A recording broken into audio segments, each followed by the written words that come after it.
Yes, 845-637-6632. 845-637-6632. I wouldn't expect you to call me unless you really have information about our leader's situation right now. So as you call me, I'm going to pause on the phone and pause on the recording that we're going through right now and listen to what you have to say. But please don't call me unless you really have information to give out. Thank you. Biafra, excuse me. On this very day of Nkwo, Nkwo ga-akpọtara anyị ihe ọma, kpọtara anyị ahụ isi ike, kpọtara anyị ọganihu, kpọtara anyị ngọzi, kpọtara anyị ịdị n'otu nke ezinụlọ, which is the motto of IPOB, one family. Nkwo ga-akpọpụrụ anyị ndị obi ọjọọ, ndị their DNA is to cause confusion. Kpọpụrụ anyị blackmailers and backbiters. Ọ dịrị anyị mma na-eke orie afọ na Nkwọ ise. You see, you already know I visited my husband, onye ndu anyị, Mazi Nnamdi Kanu, and he asked me to, of course, speak to our people of my visit. I am also under his directives to speak as a mother, taking cognizance of the importance of operating as one family. And what does one family mean? What does it symbolize? It symbolizes unity. For those operating outside of IPOB structure, you are not part of this family. And for those who want to be part of this great family known all over the world, you can only function under the authority and ordinance of the DOS. First of all, I want to thank you all for having us in your good thoughts. To those who genuinely show love and support to Mazi Nnamdi Kanu, you know, when you genuinely love someone, it transcends to what belongs to that person. Hence, the genuineness of your love for Nnamdi Kanu transcends respect, love, care you show to me, his wife, and his offsprings. And I know you all can't wait to hear how he is faring, what we discussed, and all of that. So I will quickly run through this. You know I prefer to speak to 45 minutes and nothing more than 1 hour.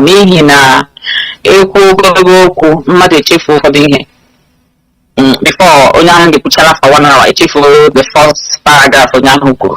I ate it Tuesday.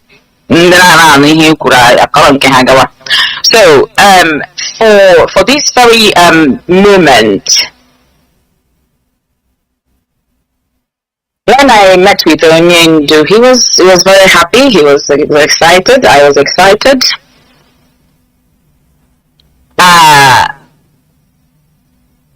We talked about a lot of things. We discussed about his health. We discussed about the legal team. We discussed about the movement. We discussed about our health as husband and wife, and most importantly, the well-being of our little 8-year-old son who faces a certain emotional challenge because of the absence of Onyendu. Other things we discussed are the whispers of, a husband to his wife and wife to her husband, which actually should be of no one's concern. But if you must know, there were whispers of love and encouragement said to each other. Lots of kisses and hugs and holding of hands like secondary school lovers. And I tried to stay strong and not shed any tear. And Oyindu also tried to stay strong for me. The only time I had to shed a tear was when I told him my dream. The dream I had on the 27th of March. For the very first time, my father-in-law came to me. I told Oyindu the dream. So Papa came to me for the very first time. In fact, some days before the 27th of March, I was speaking, and I was just speaking because I usually speak to spirits. I just speak. And I said, "Oh, Papa, I've never seen you since you left." And the next night, he appeared to me. I will not explain, I will not tell the beginning of the dream, but I went into the house. I was told the house was blocked from entrance. And I said, well, damn the consequences, and I jumped over. I went into the house. I locked the door. My father-in-law was coming down the stairs, but I didn't know he was coming down the stairs. I heard his voice whilst I was turning the key. And he said to me, "Odinobi, and I started to walk upstairs, and he was coming down very strong. He had no walking staff. He was wearing a pair of shorts and a t-shirt, very strong. And I looked up to him, and he said to me,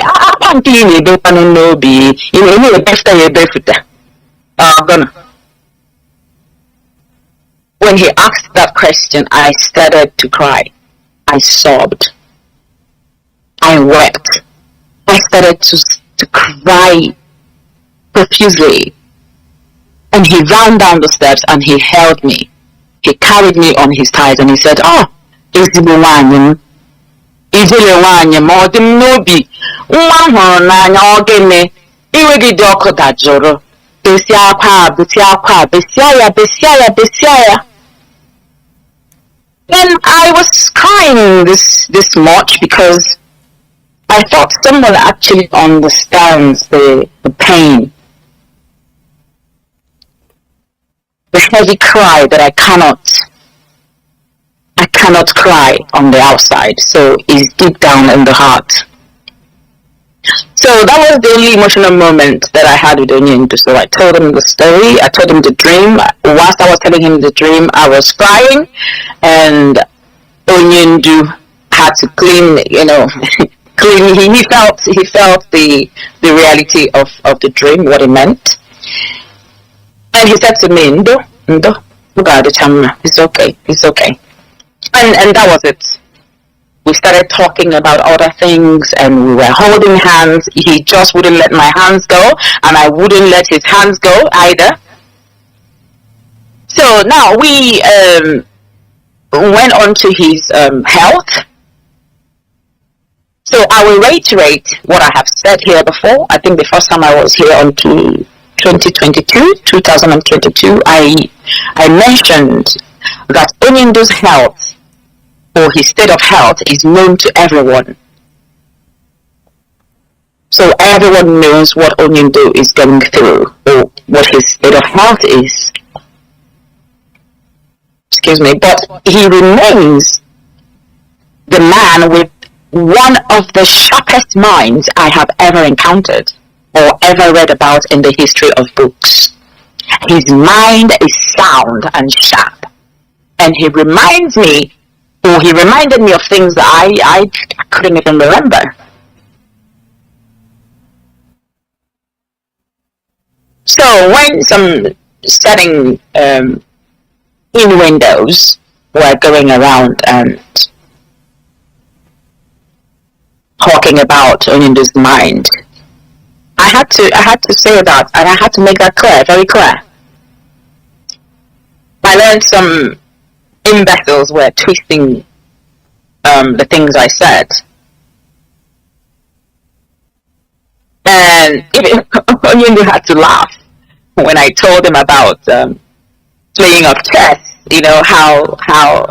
How the queen goes after the enemy king, and her king supports her.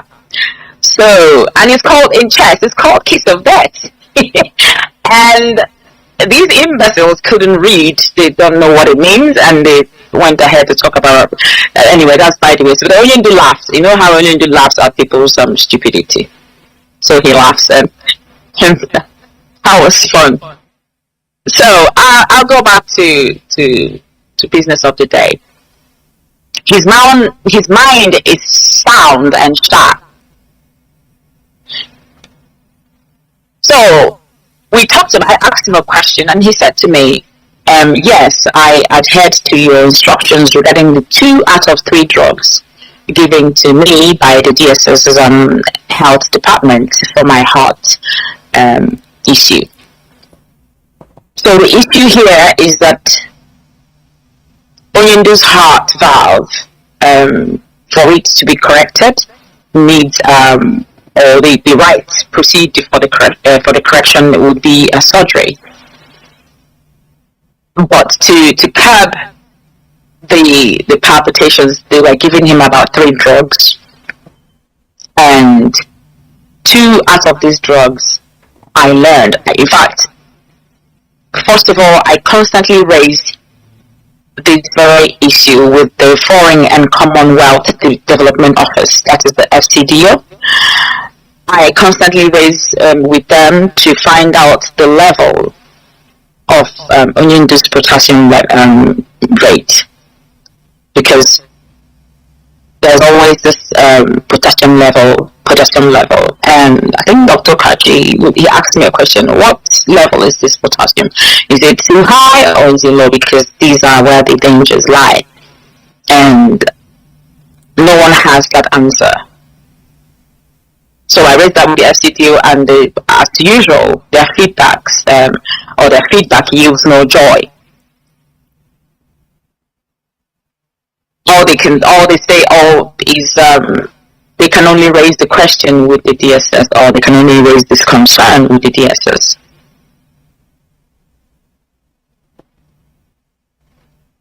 So when I learned of these medications and their effects, I quickly sent a message across to Onyendu explaining how one of the drugs increases his this very dreaded potassium level, and the other lowers it.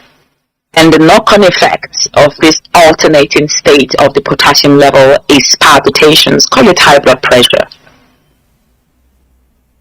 So Onyendu said he quickly adhered to my instructions, and that has helped a little bit. In fact, during this time of panic and worry, where I had to join a meeting seeking for solution regarding my husband's medication, a certain woman, I will not mention her name for now, kept throwing side comments which I found very unacceptable. And this is because she said, I heard you, Onyendu, you need to come out and behave like a mad woman so Nigerian government can release Onyendu to us. And let me address this group of people. Some of you, or some of them rather, think that this is Igbo meeting, whatever, or whatever, and you come and you showcase your colorful apparels as peacocks. You sit down in your little coven from 8 p.m. till 12 midnight, asking yourselves, well, why is Uchechi not? Why is she not on social media crying? She needs to mela konyara.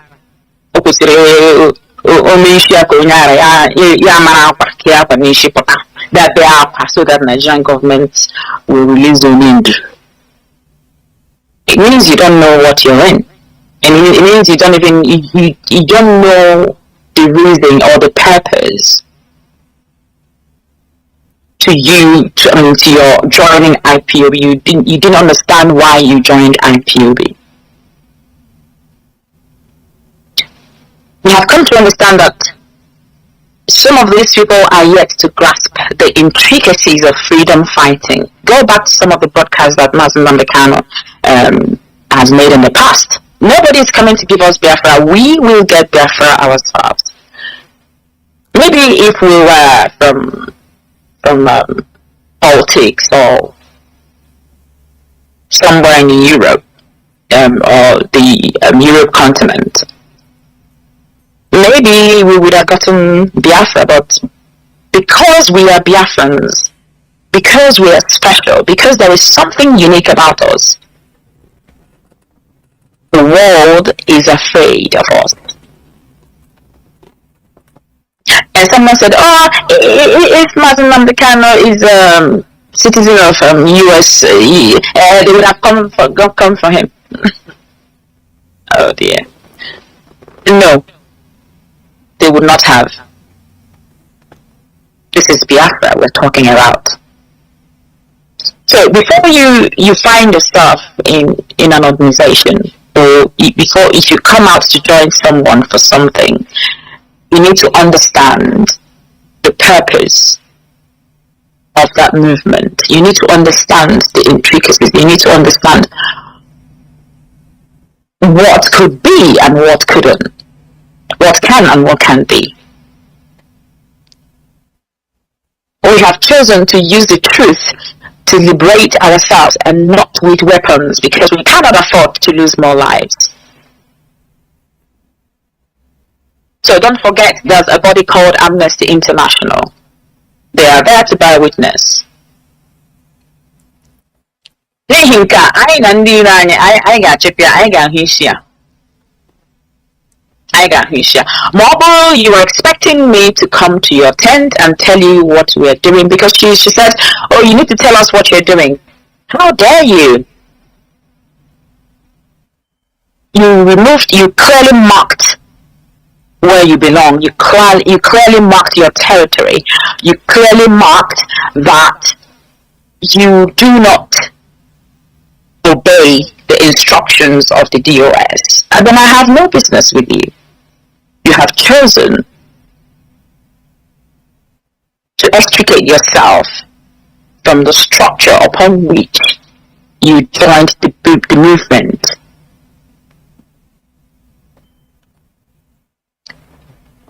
So Nnamdi Kanu was stating, and these certain set of people went nuts. So you never cared about Nnamdi Kanu, you never cared about the movement.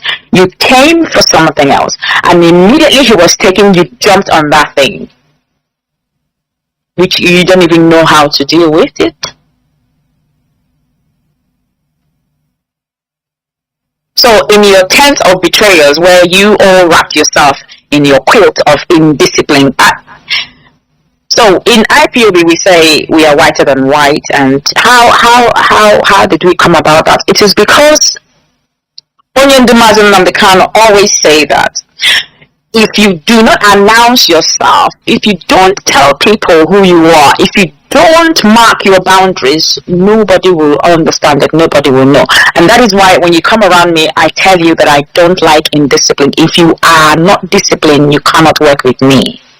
You can't be around me. If you're found in disorderliness, you cannot be around me. If you're a dishonest person, if you're not honest, you cannot be around me. If you're someone without integrity, you have a problem with me, and I promise you the reverse is also the same. It riles my spirit.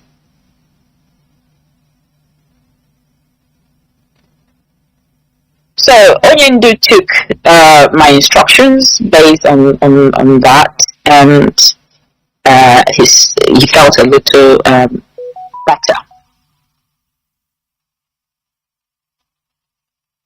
But we believe that the new doctors who are involved in looking after him now will continue to keep in check on areas that are of utmost importance.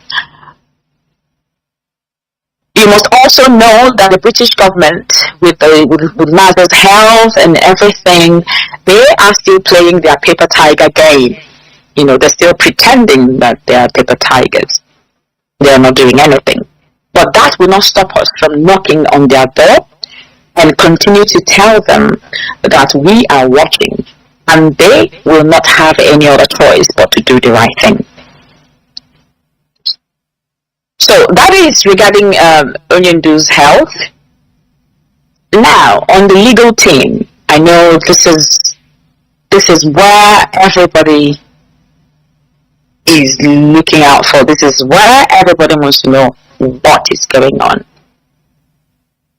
In fact, when I sat down with Onyendu, he started talking to me about it. I did not ask him any question about these things. There was just one question that I asked him, and I'm not going to say it here. But I have told the leadership what that is. Of course, Onyendu gave me a message to give to Mazi on something to do, something that has to do with improving, my POB and the strength of the DOS. And I've given that message to the leadership. So that very one question that I asked Onyendu, I've also told Mazi Nnamdi, so but I won't say it here. That's the only question I asked him. Others he explained to me. He started all the conversations we had. He started it with me. He started it first. So the legal team, 95%. So when the conversation went on, I told him that 95% of our people are very upset, because that is what I gathered. I mean, our people, including non-IPOB members, are very upset regarding what happened with the legal team. And they are very disappointed, or still very disappointed by this flop, and raised their concerns. So I also raised that to Onyendu, because I constantly heard the question before I saw Onyendu. I heard the questions. Oh, what does Onyendu's wife say about it? What is she saying about it? Can't you do something about it? No, my answer is, or was no, and is no, because I want to make something clear. Excuse me.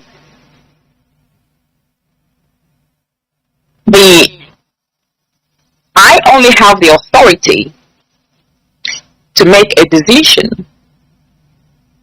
or to appoint a legal representative to represent my husband if I realize that my husband is abandoned or has been abandoned by the legal representative in an unprofessional manner, and feed Biafrans and myself with lies, as the case was in 2015.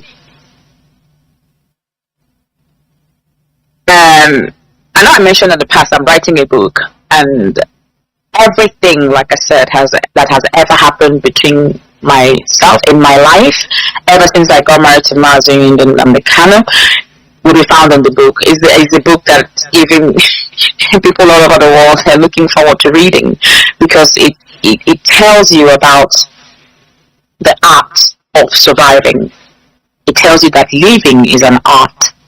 So it is about me, it's about my life, but it teaches a lot. It teaches the spiritual part of things, and it teaches the psychological part of things as well. It is very educative. Anyway, so all of that will be found in the book. So in 2015, I had to make that decision because Onyendu was incommunicado, and I realized that I needed to take that action. And I swung into action and took that decision. Now, when Onyendu came out in 2017, his business with Barrister Ifeanyi Ejiofor, it was between the two of them. My job was done and dusted. So Onyendu gave Barrister Ifeanyi Ejiofor a different brief entirely. So it was Onyendu this time around. So I have no business, or with the continuous representative of Onyendu by Barrister Ifeanyi Ejiofor. So my answer to that was that no, Onyendu has the right to choose who represents him, as it is right. Okay? So that is my answer. But when I had this conversation with Onyendu, In all fairness to Onyendu, I am trying now to make everybody to understand what happened. In all fairness to Onyendu Mazi Nnamdi Kanu is and was against the attacks on Barrister Ifeanyi Ejiofor and SAN Chief Professor Michael Zokeme. He was against it. Now, there is a certain person who counters every decision that Mazi Nnamdi Kanu makes. I will not call his name today, but if he continues to behave like an imbecile, I will call his name. And he will have to answer to Biafrans what actually happened. These rascals issuing these attacks disobeyed the instructions of Mazi Nnamdi Kanu. He instructed them to stay their slandering tongues, filled with lies and imputing fingers, but they disobeyed him. So nobody should actually fault Mazi Nnamdi Kanu because he is in detention. He can't actually do much from where he is. So a certain person is using this opportunity, which I don't understand what his gain is, what he hopes to achieve. If this is just when he has just woken up from sleep to run a business, I don't know, to run freedom fighting organization, I don't understand. But this is not fair on Onyendu. That someone sits on the outside, create enemies, and tag them Nnamdi Kanu's enemy. Nnamdi Kanu is no enemy of Barrister Ifeanyi Ejiofor and SAN Osokome. In fact, one of the lawyers did mention that Onyendu said when he comes out, he would go and visit Barrister Ifeanyi Ejiofor and Mike Osokome. Unquote. So it is Onyendu's right to say, okay, I am not happy with this, I'm not happy with that. Stand by. There is a word called stand by, and I'm sure some of the principal officers in IPOB understands the word stand by. So you can say to your legal team, stand by, because I want this certain set of people to do this and do that and do that. There is something that Mazi Onyendu talked about, a certain application that was not done.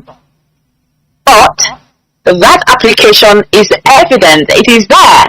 So who has given Mazi Nnamdi Kanu a certain application that has omitted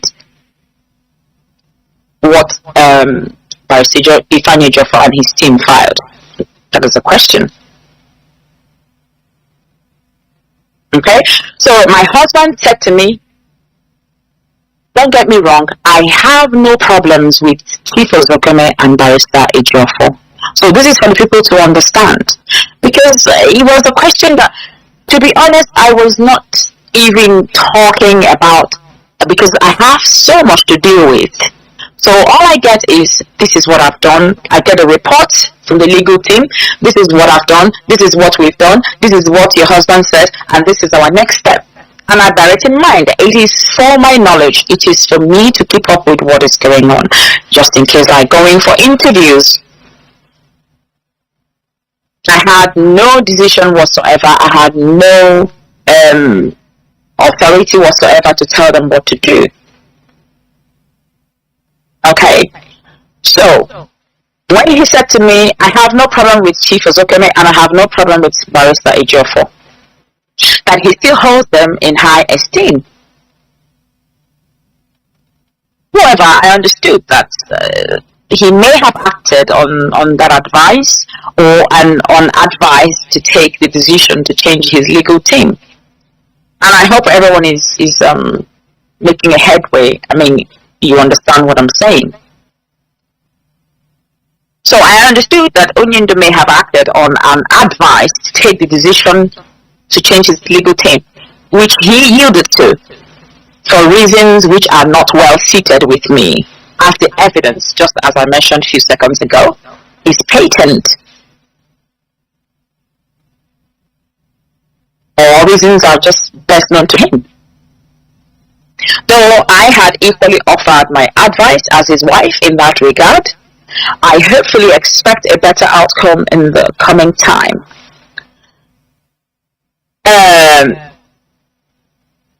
Before I just continue. Before before this before this very time in 2021, there was a certain time that the legal team were all gathered, both the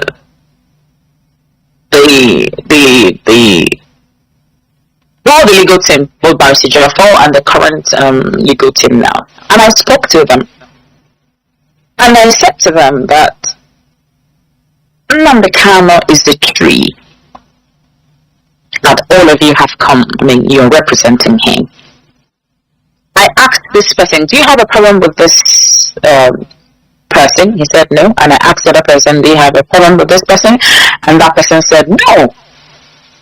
I said, that means you two can work together because you need an information from Barrister Jafo to be able to administer the things that you need to. And Barrister Jafo also needs information from you to be able to carry out his part. And they both agreed. So there is this Confucianist who is so poisonous and toxic that does not sit well with him. He wants to create division. He wants to create divide and rule. Why? Do you even understand why we're looking for Biafra? If you're behaving in this manner, do you know what Biafra means? What it will take to run it?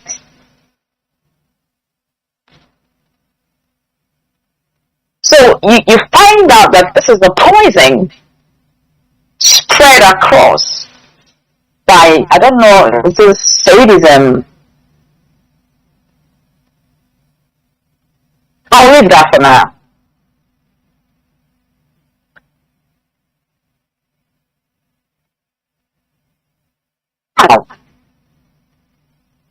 I have received positive feedback as thousands of our people commended my visit to these noble men of integrity.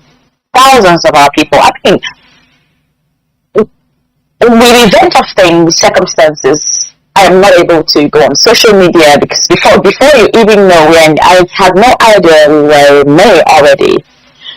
The time runs so fast. So I think this is where I will bring in my Chioma would have to tweet for me. What I will write and send across to her so she's the one who accesses my Twitter and my Facebook. So I think it's only important that I write and send to her, and then she can then post them for me rather than me not finding the time to log in and the rest of it. So that way I don't stay out of social media for a long time. So I got thousands of positive feedbacks from our people, both IPOB members and non-IPOB members. So these are the things you look at and you run a review. You place this and place this. These people are non-IPOB members and these people are IPOB members. So it means that these people are actually doing something.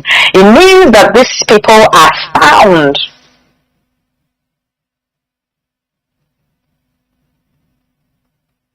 worthy of what they're doing. So, irrespective of the blackmail by ndị ọfọdụrụ ka ha tụtụwa komkom n'ahịa ori ukwu a na-enwe ori ukwu market, enwe ndị ọfọrọ ka ha tipe epe then gaa ebe a na-atụtụzi komkom. That's anything on left. Very soon, ajụwazi ha ogene. From now, they are still rampaging.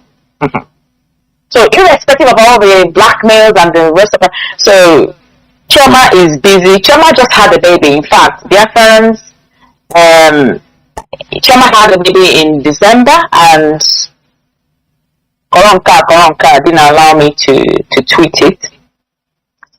So send her your love, and if you live in London and you need you need to have your food cooked for you, so you can pay for it. Chama is there for you. So she's very busy with her baby, but she's also busy with her phone. So she's waiting for you. When you write your rubbish, she will delete you and she will block you. And she will laugh.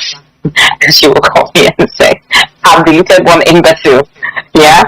So just so you know, because I don't have time. And I am particularly delighted that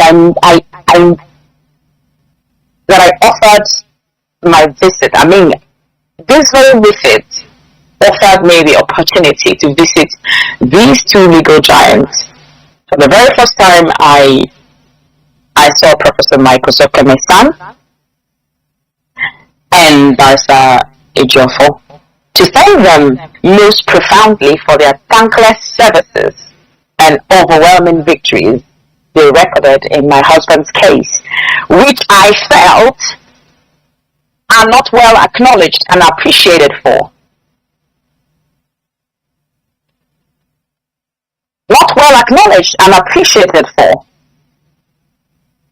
There must be a reason for one to behave when you're constantly creating confusion, when you're constantly creating chaos, when you're constantly creating poisons and imputing ill thoughts in everything and everywhere you go. You poison every seat you sit on, you poison every ear that opens up to you, you poison them. But people should actually ask you, all the people you poisoned since 2015, where are they? They followed you and they worked with you and they caused chaos. Where are they today? That should be the question the current idiots and imbeciles listening to you should ask themselves. They are nothing but pawns.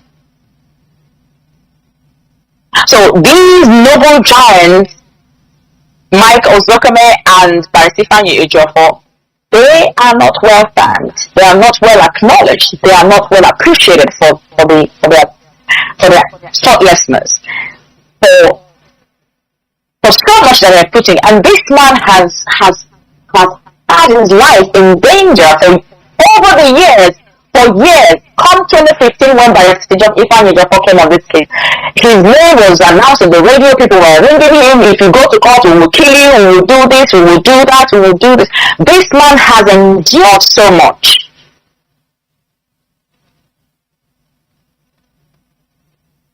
They recorded a victory of 8-count charge, struck out of 15 charges, and consequent judgments they got at Court of Appeal, which discharged and acquitted MNK.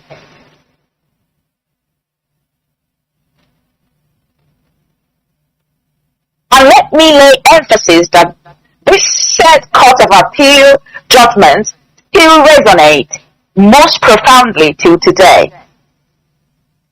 When we go anywhere, we're talking about the Supreme Court, we're talking about the count charges, 15 count charges, in fact, 8 struck out of 15, we're talking about the appeal, acquitted, and discharged. It is by these men. So when you're going mad and running insane with the fight, you have to be careful. When did we become such humans who show no gratitude? And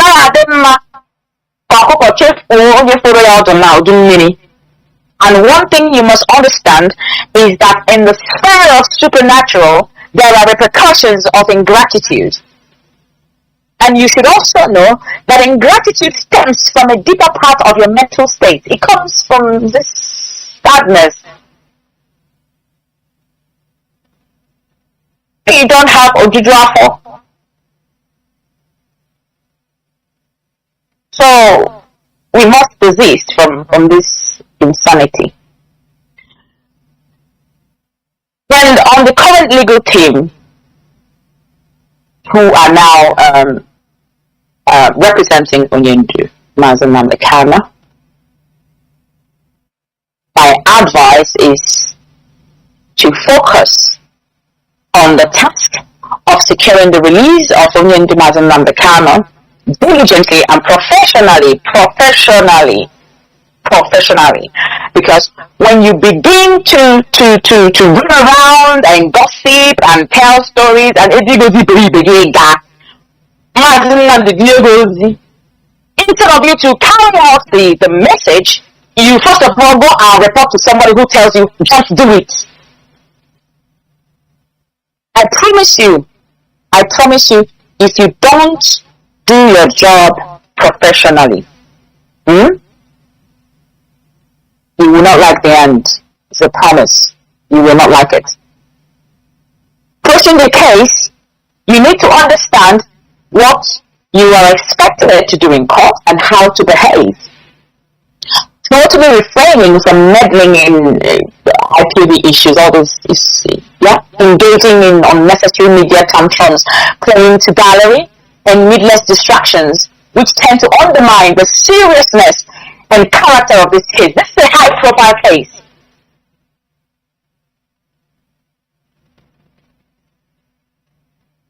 And since the workload is massive, it's only appropriate that you pay attention to details and rules of the word, while order of my intervention for inclusion of experts in building up a very formidable legal team continues. Can you come into a thing like this, IPOB, Nnamdi Kanu's legal team, you want to cause, you want to separate, you want division, because in the frame of things, the only person who is directly affected by Nnamdi Kanu's absence is me and his children. It's me. If you like, take it to the heavens and come down, because TJ, you switch off your thingy, your thingy, what's it called? Your phone, you switch off your social media stuff, you go to bed, you wake up in the morning, you do the bits that you need to do, you talk to your children, you do stuff, and then you cause confusion in my husband's ability and process to be released.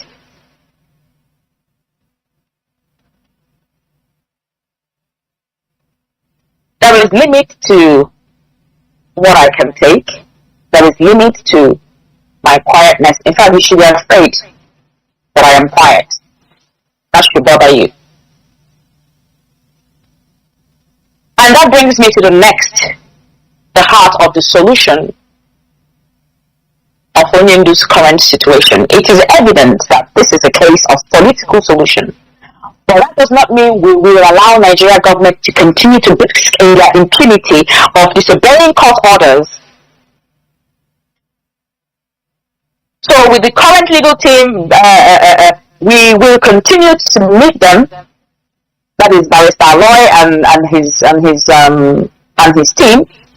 We will continue to meet them head on, even as we have asked Binta Nyako to recuse herself. She has to recuse herself, not to allow herself be used, because in the end, Nigeria government will use her and fail her.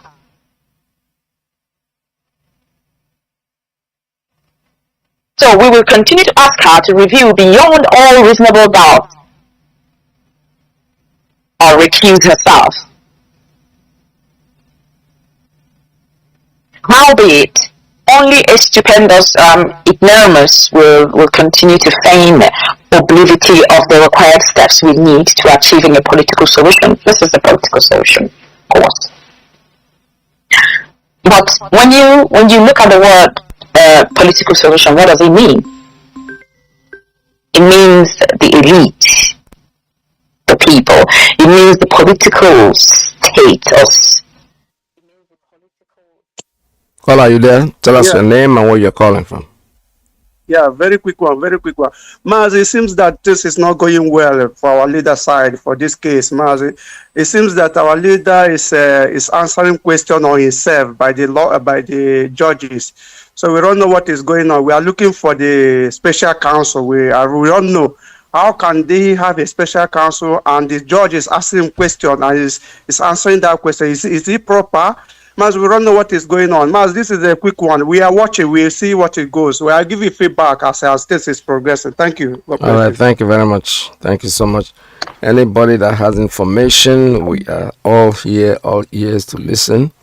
And while we're still listening to our First Lady talking, we wait diligently quietly and peacefully, like the way we have always been. We are Biafrans, and we know what we want when something or almost missing out the let's see, the tape has stopped rolling. So whatever they are doing, we are watching. We are all eyes. We have said it, and the reason why I'm actually going through what our first lady is saying is because there were people who think that they know more than Rosakome and Ejiofor, so we are waiting for them to do the magic. We are very, very much honestly waiting for them to give us that magic that they think that they know. Imana asina nwa akwa n'azụ enwere idea that ije wo njem akwa oge n'azụ, you don't know that it's hard. All right, so let's see. Did I miss out something? I'm trying to get back to the tape actually for her to finish. It's almost done anyway. All right, this is Radio Biafra USA 2. The lines are still open as 907-2230-648-0031 and 637-6632.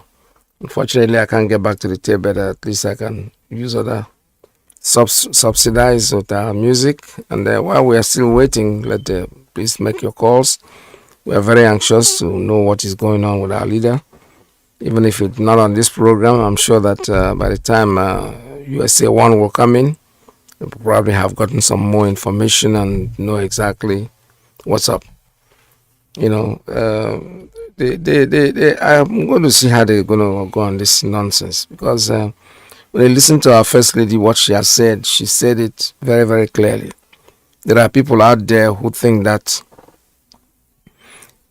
just the same thing we've been saying. If anybody wants to start his own union, his own organization, call it whatever name you want, just stay away from IPOB. Go out there, make your announcement. There are people out there who are in IPOB, and when they got rid of them, they thought that as soon as they go, they are going to start their own. No, absolutely no. We're listening to you. We are talking to you. We are your friends because of that family. When you're out of the family, you're out. Maybe we can still meet and talk as friend to friend, but when it comes to the issue of IPOB or Biafra, we have nothing to discuss. So that's the way life is. It didn't start now. In time of Christ, we heard about Judas committing suicide because he think he was somebody, but eventually when they go comes to become, that should be my friend's language, then we'll know who is who. All right, so stay tuned. Don't go away. Let me see if I can roll back the tape to where I left it off. Oh Lord, that's not the right answer. Don't love my originality. That's not the right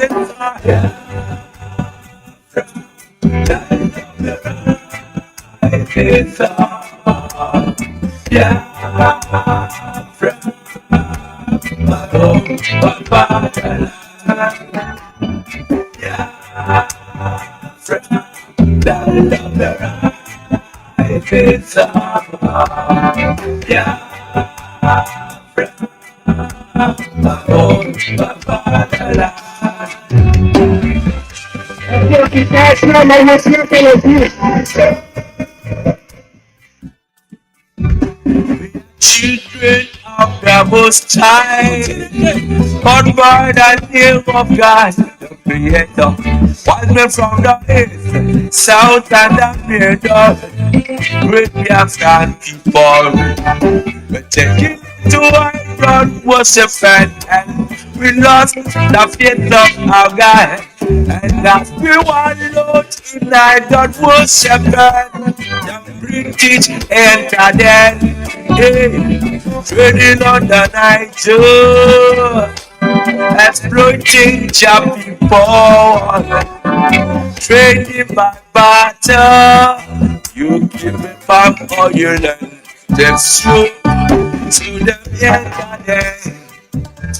I broken civilization, rotten jack religion, and no the matter be kind, and we embrace them. I never knew them got that to their potential. Religious pretenders amongst our brethren, with denomination, tears apart. Building churches, schools and hospitals. We never knew we had to pay this much to be your place forever. Oh, no. So we fought so hard against them systems, fighting against them systems. We fought so hard against them systems, fighting against them systems. But our lives have gone poor. At the very spot we left our America. Now it's the time to be restored. Great Biafra be restored. I want freedom for my people. Freedom for Biafra.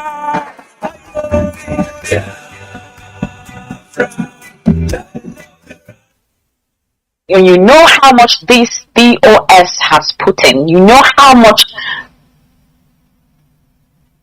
cases that they have been, you will say a thank you prayer every morning to God for keeping this DOS. So I told Onyendu how they have stood and fought and held the front. And like I said, he's giving me the message for them. So today, Nigeria government has seen that they have seen the failure of their stooge, the stooge they sent, which Onyendu also agreed that had they not sent this person considered to have barely escaped, Trisomy 21. Do you know what Trisomy 21 is? Trisomy 21. Trisomy 21. This person barely escaped it. So you may wonder, had they not used this person, they could have used, it could have been someone else. Well, they have gotten the IPOB treatment. And they have been put in their place.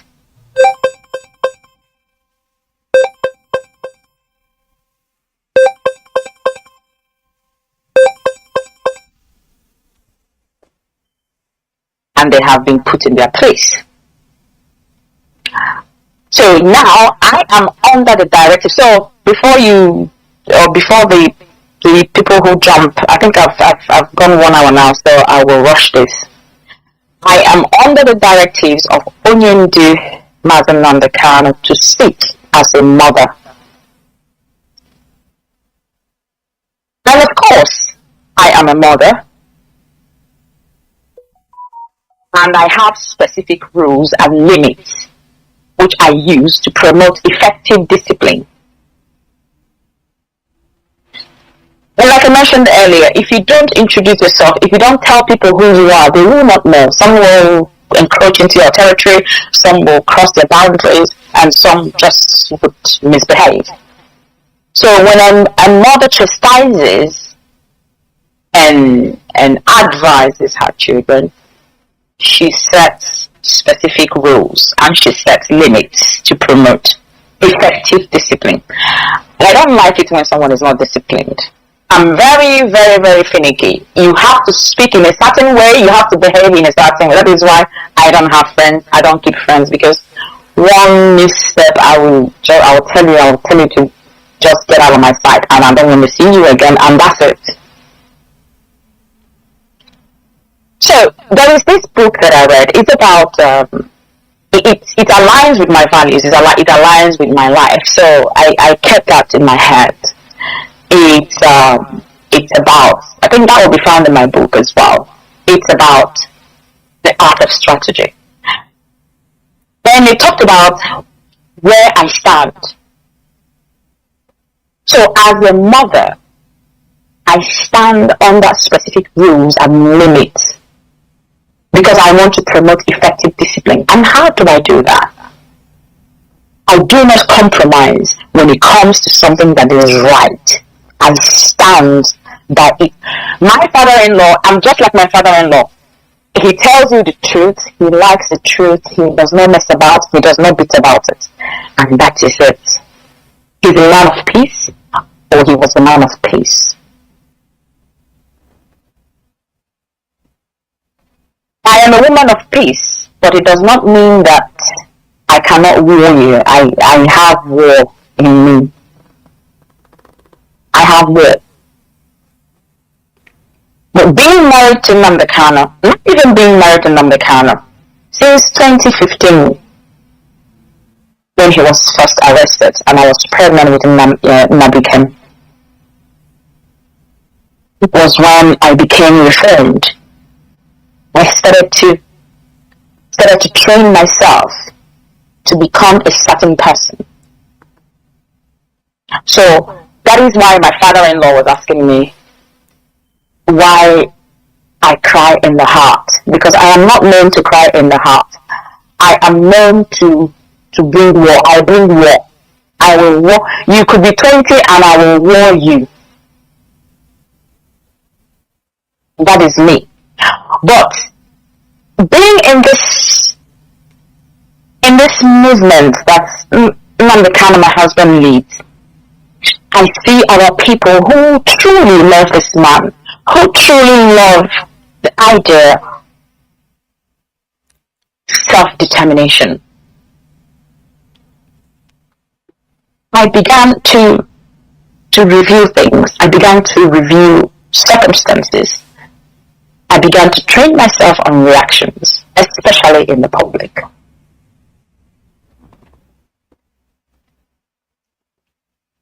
So for where I stand, I do not compromise when it comes to what is right. When it comes to what is the truth, even if I stand alone, go and ask of me. Even I will be the only one standing, and I don't care if you're 1,000 of you standing on the other side. I will war you. I will rebel. And I don't rebel in public, jump around like headless chicken, like, jumping around and making noise. No. It's not me, my pal. Come to me. When the Catholic Church demanded that Martin Luther repudiate his attack on the authority of popes and councils, if you catch up on what Martin Luther was on about then, Martin Luther refused to recant. He refused. He said, I will not recant anything, for to go against my conscience is neither right nor safe. Nor would I compromise. Here I stand. I cannot do otherwise. Of course, his intransigence was based on the divinity of his positions when defining what was right. There was no room for compromise. This firmness had profound long-term consequences, of course. So I, Ucheti, will never, ever compromise when it comes to the truth. I don't care if you're my father, if you're my mother, if you're whoever you are, I will stand on the truth. Because I'm of the spirit, because in the Morabulu.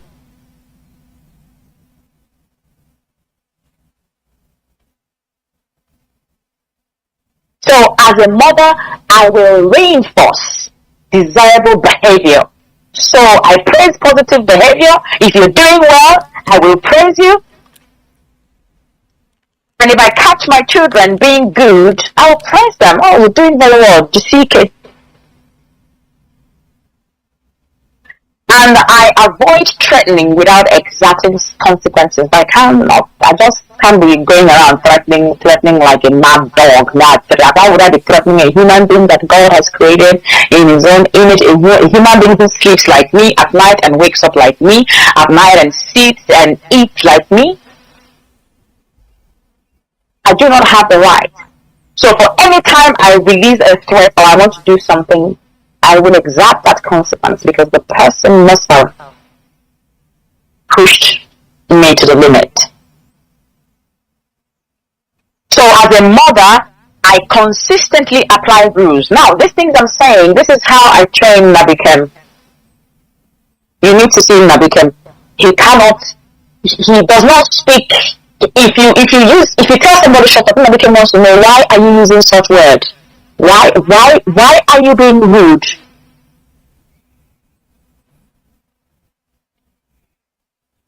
In fact, he has a quote. He said, the sensible thing is better than the mean thing. That is his quote.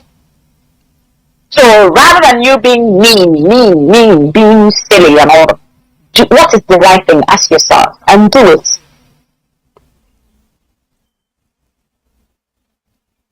So as a mother, I consistently apply rules and I have standards set.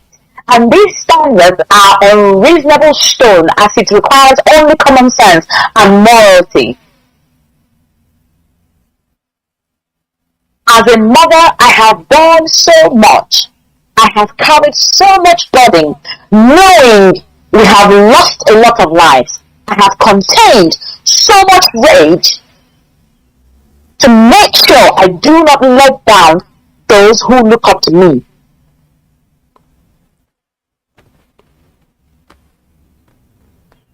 As a mother, my life has been of sacrifice for nearly 2 decades.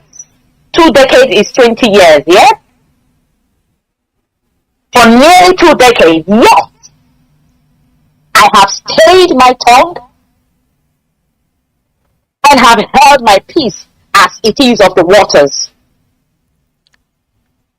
So when you put the rules, set the nuisance, and then run around like headless chicken, you rest assured that a mother one day will use one naughty child, just one, as an example. That being said, I am not here today for imbeciles. In fact, talking about imbeciles, I went home whilst I was home and one of my cousins was saying Inde. And I said, what's Inde? And she said Inde is, I think it's Down syndrome. I think these people that do Inde or something. I said, so it's not like imbeciles, so yes. So you notice back home that our people equate imbecility or liking it to Down syndrome. And they call it imbe. No, that's not it. So I need to correct that notion. So when I call someone an imbecile, in my understanding, it means that this certain group of rascals that I call imbecile, it means that they are extremely stupid. It means that they are weak and feeble-minded with a specific low IQ. And bear in mind that this set of people are usually very wicked. And that's by the way. I am here to update those who genuinely joined IPOB for the freedom of our people and genuinely love Nnamdi Kanu. That brings me to the 30th of May anniversary. We annually celebrate this day, the 30th of May, as our Heroes and Heroines Day. We observe this day to reverence the spirit of those who gave their lives that we may live. Those who fought for who we are today, for us not to be exterminated and obliterated from the surface of the earth. We are not known to spill the blood of human. We revere human life. Biafrans revere human life. We safeguard human life. And we are the closest that understand Nsala. Now you kidnap and kill your own with impunity. How dare you? These spirits have risen and are pushing. They are pushing to pass through the right vessels that will be the catalyst for them to become flesh. What do I mean? For them to come into manifestation. Yesterday evening, that's what I mean by yesterday. I was on the phone to my mom's sister. She's an IPOB member. And we touched on the issue of Alaikumundojo. and Allah also. You know, in the olden days, Allah will chase you. And she did mention that it's because of the churches. But I said to her, it's not just because of the churches. It's not just churches. Churches could also be there while Allah will do His job. The problem is the acceptance of letting go of our ancestral path. It is the God you call that will answer you. I keep saying I am a simplistic, I am eclecticist. I draw knowledge, I draw source of energy from anywhere. I can pull it from anywhere. All I need to attain is the spiritual realm, and I'll be there. So Chiawale will answer you. So we have deviated from calling our own chi. That is why Alada the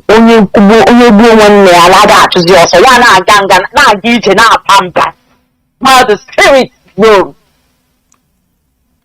If in your Kenya we were hearkening to the voice of our ancestors, those who were hands up and call upon the spirit of Ajala using the right materials, you will see how evil will be purged from our land. That's what happened in Matobo. For every evil person that has ever shed an innocent blood, Alagachi also. So we need to revive that, and it's in our hands. And you're cleaning it so. They need to invoke the spirit. And this is the only time we can argue one on why. Invoke the spirit so they can spilling of innocent blood.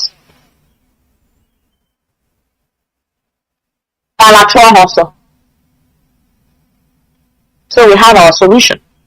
We just need to enact it. On the 30th of May 2024, all Biafrans within the Biafran territory are beseeched to please sit at home, please. Those in the diaspora gather at your central point of operation and celebrate the memory of our heroes and our heroines. Send your love to those back home. Ihe shirike. Ihe shirike. You know, I'm an empath. So I can feel a lot of people's energies from where I am.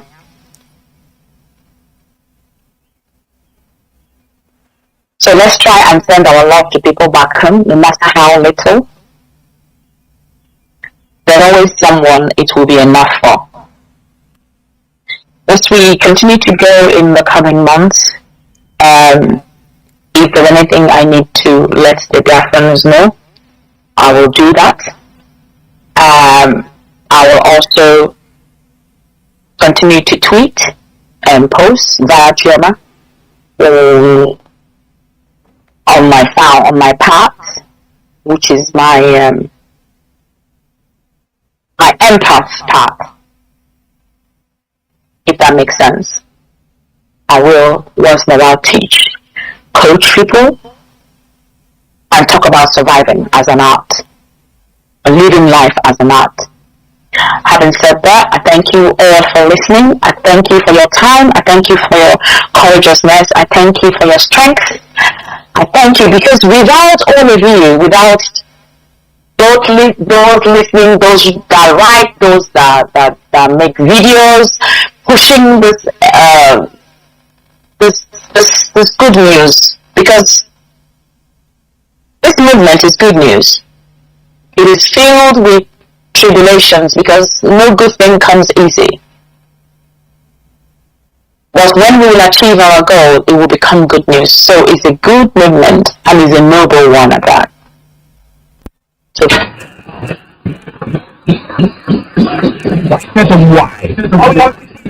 Radio station with more. You're listening to the radio station. You're listening to this. Is Radio Biafra. All right, this is Radio Biafra USA 2. We are still here, and I'm going to be here till the next, probably the next, how many minutes? 45 minutes. And if we have anything, any information coming from Abuja, please let us know. Call the station. The numbers here are very simple, 907 2230 648 637 6632. All of them have area code 845. All right, our First Lady just spoke to us, and we've gotten the message. The message is very, very clear. We know that there are people who want to reap where they did not sow. They come out to tell all kinds of lies. But coming from her mouth, she went to visit her husband, and then she's coming out with a story. I think that is putting some people into confusion, because there were people who were so convinced that what they are doing is the right thing. But today, they are beginning to realize that Biafra, you don't you don't just change the system and think you can run the system your own way. No. You have to discipline. That's all we talk about. Obey, command and control. The moment you start thinking that you are now a czar, you are now the Oga Pata of what is happening, because you are given a little office and you start misbehaving. It's very simple. I don't know, some people say I'm confused, but I look at you and say, well, how can you be confused in a structure that has a system? Which means you don't even know why you are there in the first place. Because if you know why you are in Biafra, if you know why you joined the organization, the movement, then you'll not be confused. But some people want to choose the word, I'm confused, well, if you don't know what is happening, that is left for you, because that's the way you want it to go. You want it to go your way. But it is not, Biafra is not meant to be that way. It's meant to be something that we know that has a structure. And when that structure is there, it is there. You can't change it. You can't run around and start killing people and say you are doing it in the name of IPOB. IPOB does not kill anyone. We have been saying it over and over, and we keep on saying it. I'm not going to stop saying it. So with this, I'm going to wait for you guys to make your calls. If you have anything to say in reference to what she said, you can do so. You can also call us. If you have any information about what's going on in the court right now. It's Radio Biafra, USA 2.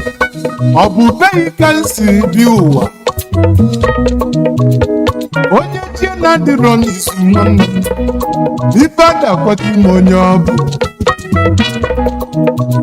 ife na-asọsi one n'ụwa bụ ọkịka na-ese okwu mana ọ bụrụ ibu ụzọ ekwu n'ụwa m jisi ike na-aga n'iru enekwana ndị ile anya n'enu maka onye ji bọọlụ ka a na-achụ ọsọ n'ụwa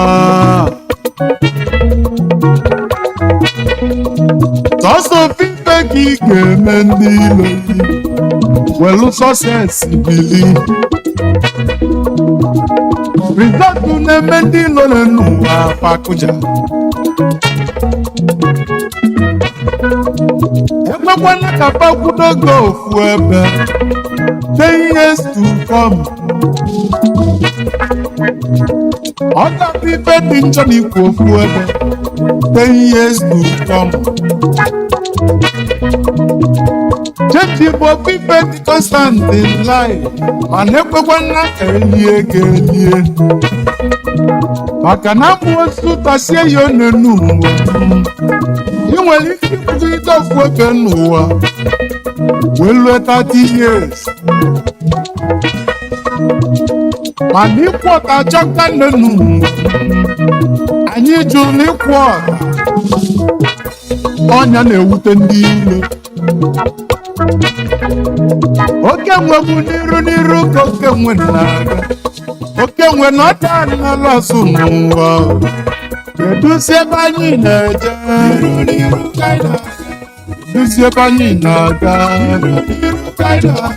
ina ya chiasu kwa eku mantetili Niru kaina ga Biafra is moving ahead. There's nothing anybody can do. You can't stop it. We can't stop it. We have got to the point of Rubicon. That's the language our leader have used. That point where we are, there's no going back. So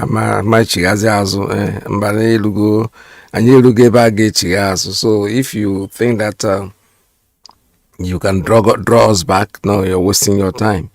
I'm very, very happy about the broadcast that our first lady just did, and she stressed out so many things. So yes, I had it confused. You remember one thing when they was talking about Zakome and Ejiofor, and I kept saying something. Said something that the first thing I learned in secondary school when I started the geometry was that when you prove something, you say cure ed quod erat demonstrandum, means you have demonstrated it. That's what they have done. They have added QED to their job. They finished their job. Finished. Idiots will sit down somewhere now people who are not thinking. Yeah, IPOB, there are people in life that when you look at them, there is nothing, both of somebody, two parallel lines that will never meet together. You are meeting together because of IPOB. Otherwise, because most of them are not thinking. I'm not trying to insult or degrade anybody, no. But silence is golden. If you don't know something, shut up. It's sure. Because the moment you open up, you sound very ignorant. You make a fool of yourself. That's what some people, they think they have to talk. No, you don't have to talk. Something.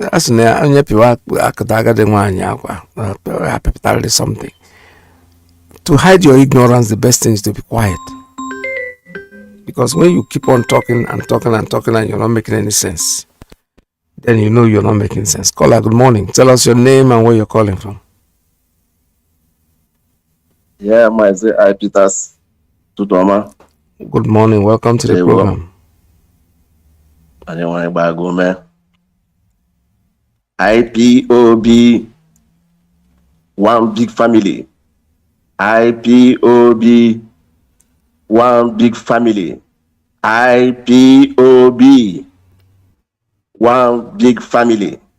Yes, Nigeria must be destroyed.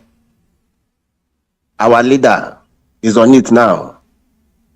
And he told them that he will defeat them in their own court. And that is what is happening. Our enemy must be destroyed. Nigeria must be destroyed because it's not a country. This is Emeka Nsukka from Bucaramanga, Colombia. Nsukka is Biafra. University of Biafra is in Nsukka. And we want Nsukka University of Biafra to do something in our land because we have everything there that can set up a nation. We are waiting for lecturers there to wake up, to tell us how Biafra will be because we are now preparing to go. There is no time anymore. Biafrans must leave Nigeria, whether they like it or not, because God did not create Nigeria. British did. Lord Lugard did. That is why they are fighting tooth and nail for not Biafra not to come. And we will defeat them.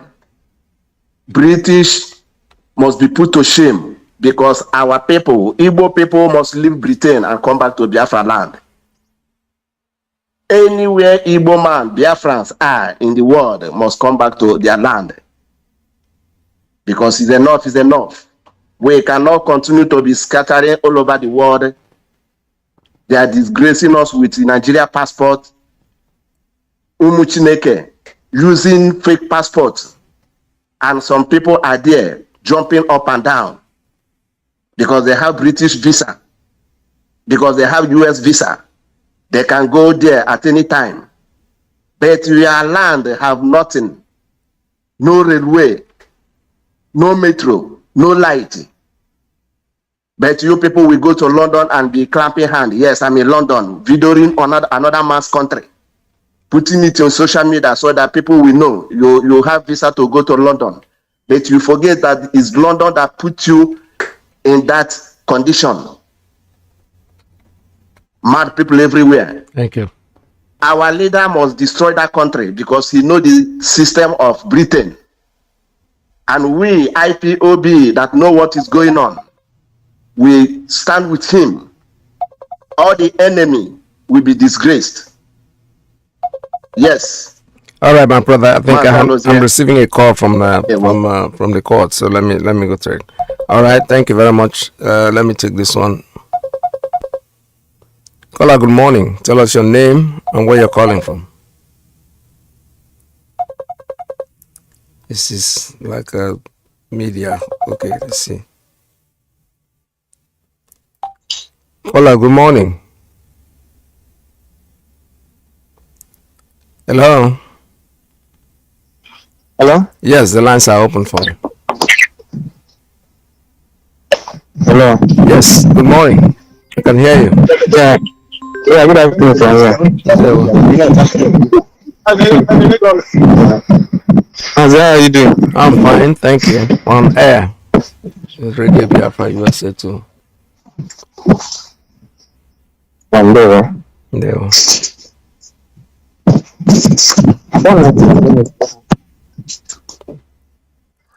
Do you have any information from the court?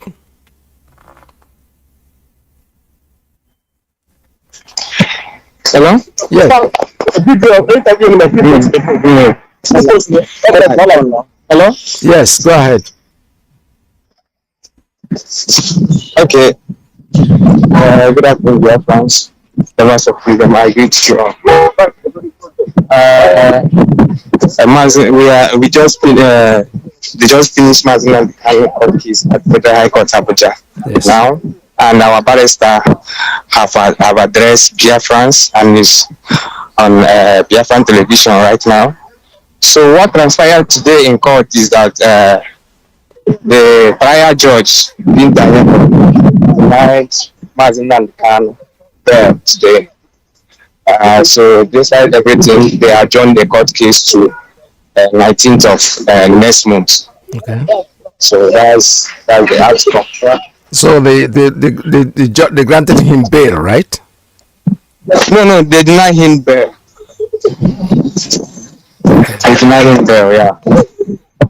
So nothing has changed from the beginning, because same thing, they had denied it before, and then now it said they adjourned till 19th of what? June? Of next month, yeah. That's June, okay. 19th of June. Okay. That's the next June date. All right. Thank you so much for your support, and we'll take it from there. Thank you so much. Bye-bye. All right. Yeah, thank you. Yeah. All right, you've all heard that. You're on, those of you who are on air listening to what's going on. Nothing has been done that is unexpected, because the people that think that they are giants, they can't even grant ordinary bail, that even the High Court, the Supreme Court had said that they couldn't have even revoked his bail in the first place. Now the people that think that they are lawyers, they know too much, they go out, they lie to our leader. Well, we are watching, we all have our fingers crossed, and that's all I can say to it. And it's very, very annoying, because it's now okay, watch also, and they were trying to prove that they are. Well, we are here watching. Let's stay tuned.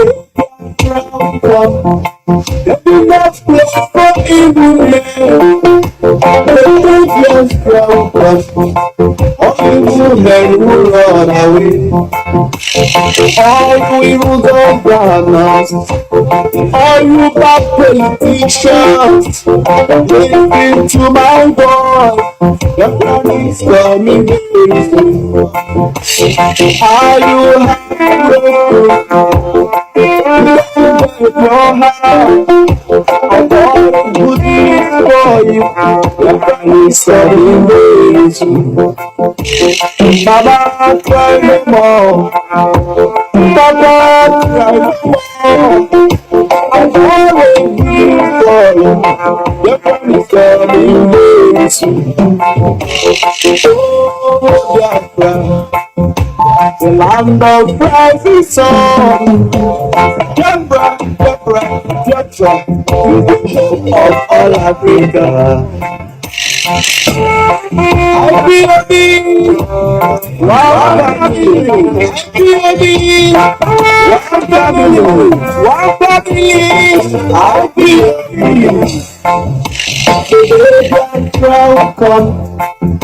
not place for evil men. The dangerous welcome. All evil men will run away. I thank you, Heavenly Father, for the life of our leader who fight for injustice in the whole Africa. In the person of Mazi Nnamdi Kanu,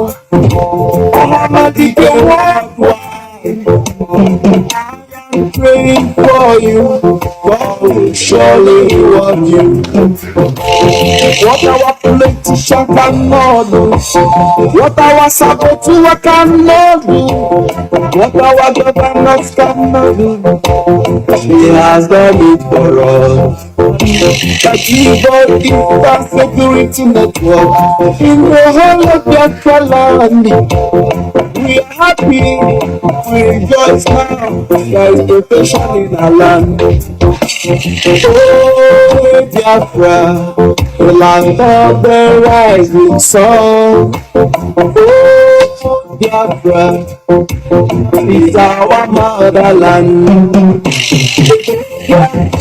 Come, baby, not play for evil men. Welcome, all evil men will run away. Welcome, baby, not play for evil men.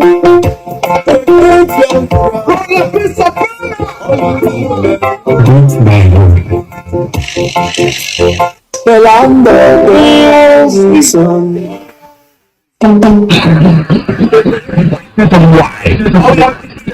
Radio station with more. You're listening to the radio station. You're listening to this is Radio Biafra.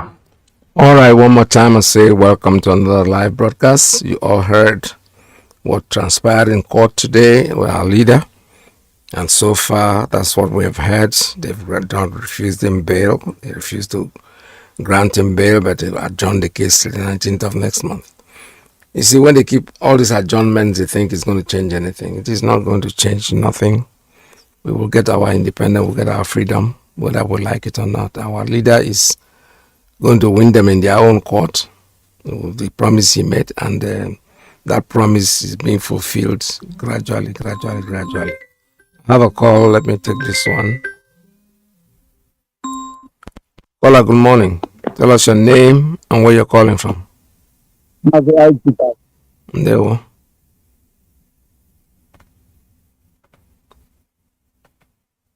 Hello.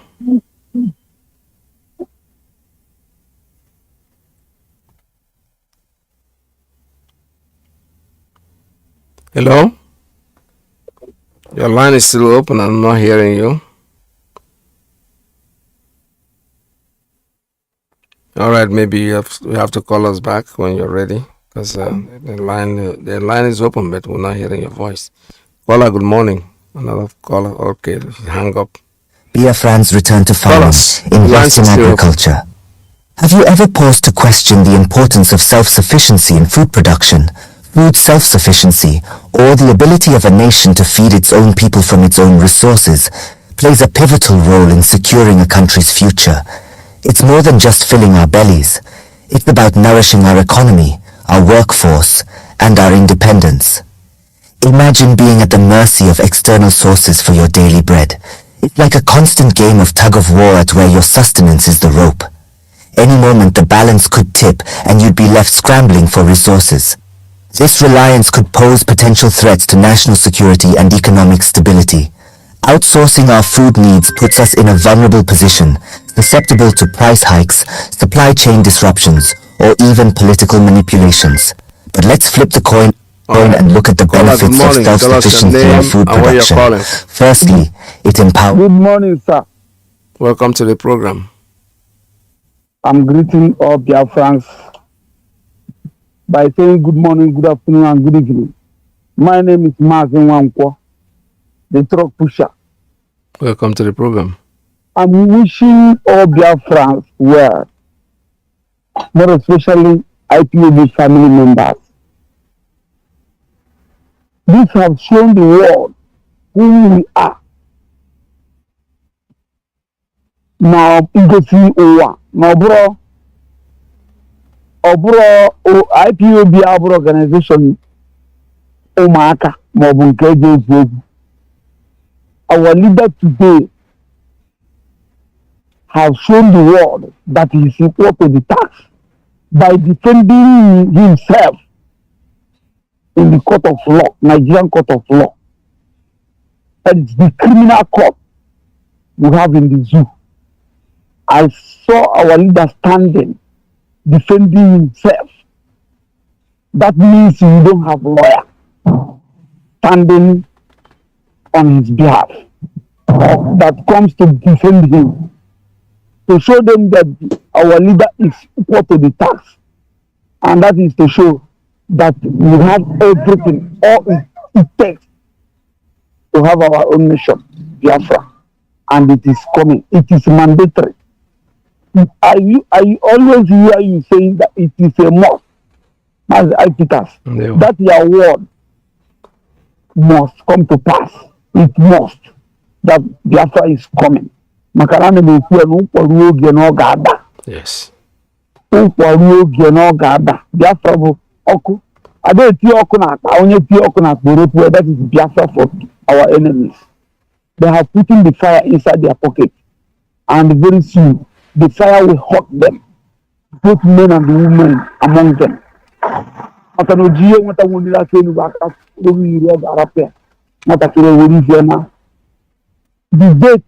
The Biafran date is nothing at the door. It seems like when you are playing football, as soon as we go on that post, go release in a post in this Nigeria, and very soon we will score our victory goal and go our own separate ways. So Biafra is getting another number.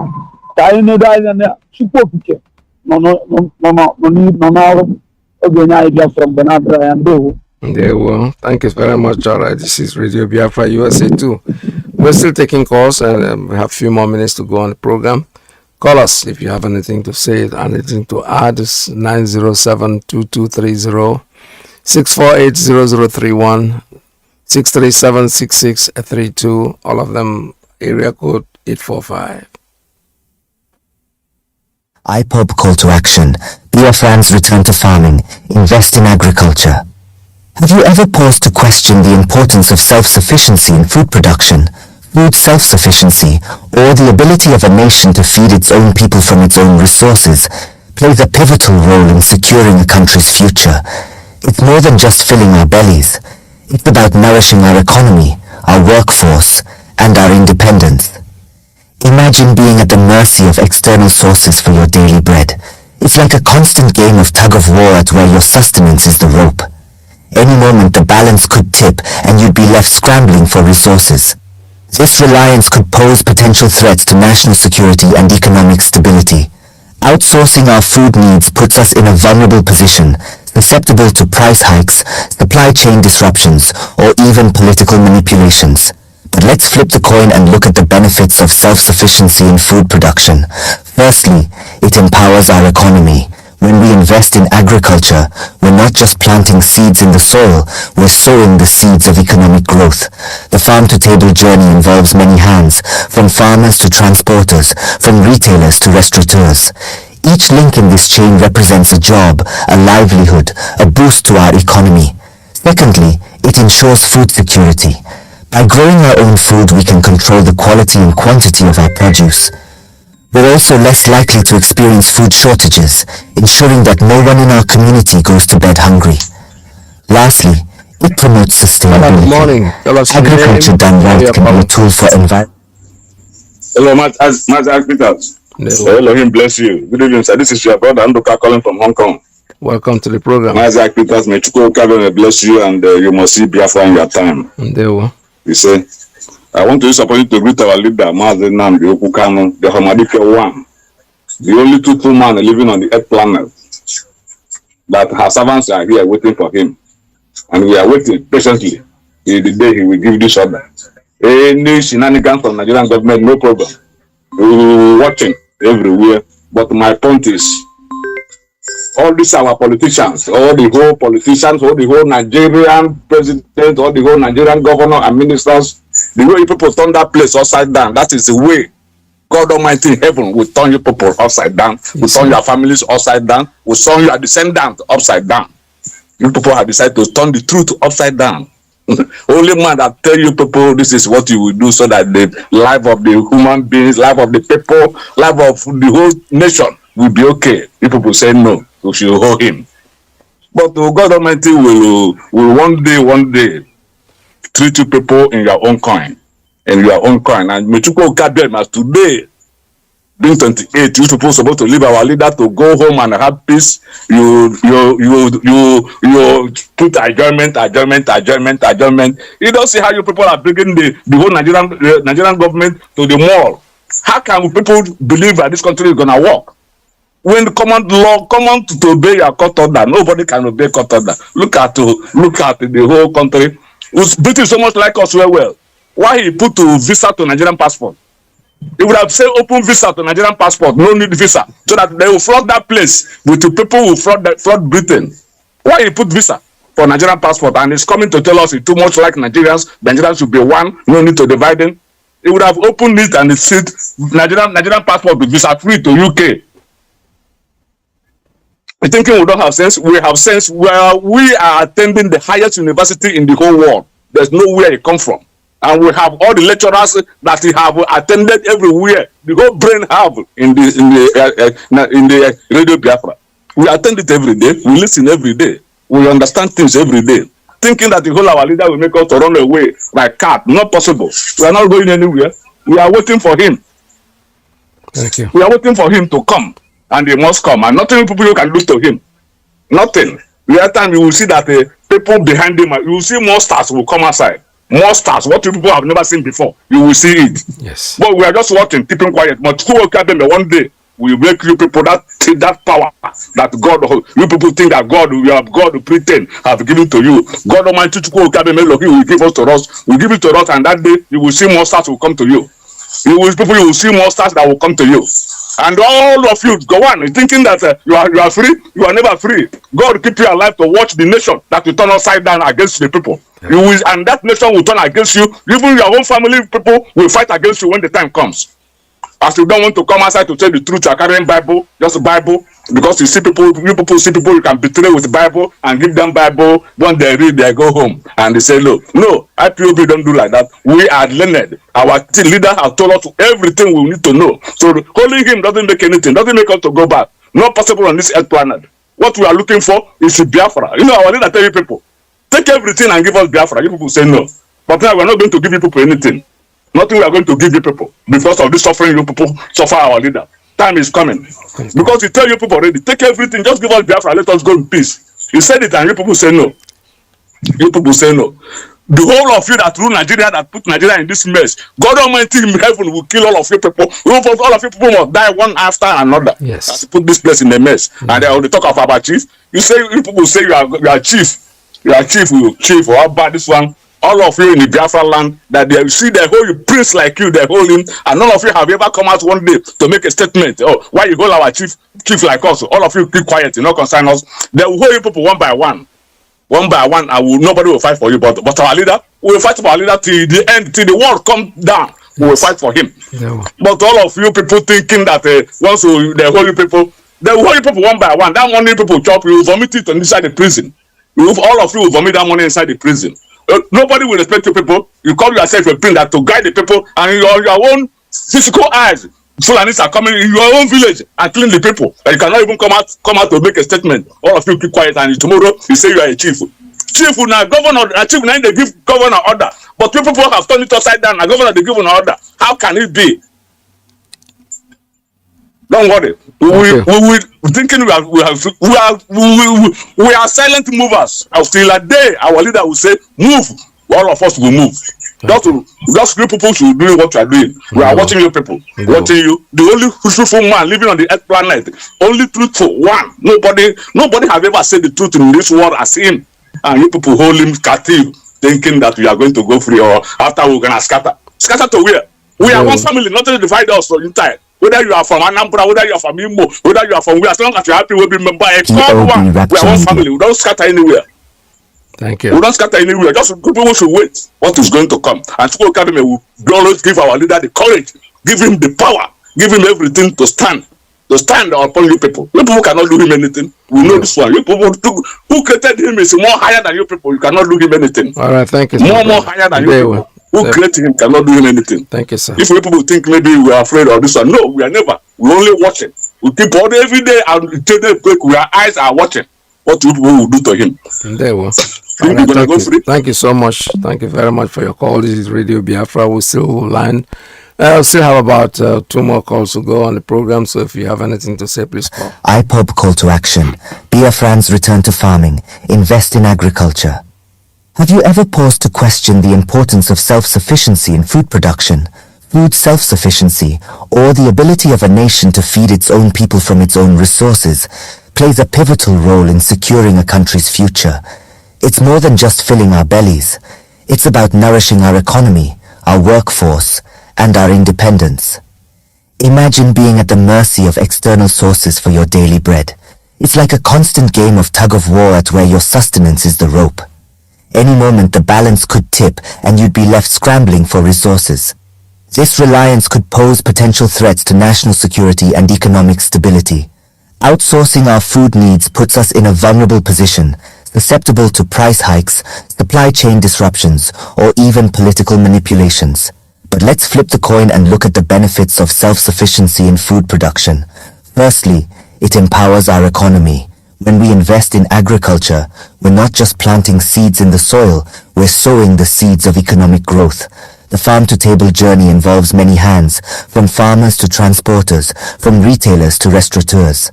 Each link in this chain represents a job, a livelihood, a boost to our economy. Secondly, it ensures food security. By growing our own food, we can control the quality and quantity of our produce.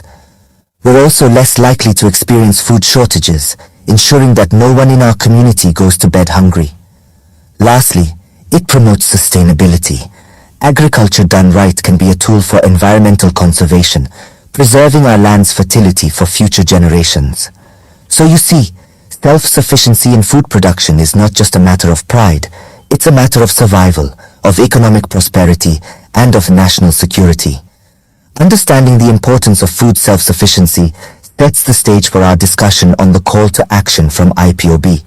Recently, the indigenous people of Biafra, IPOB, called on Biafrans to return to farming and invest heavily in agriculture. This is not just a call to action, but a clarion call for survival and self-sufficiency.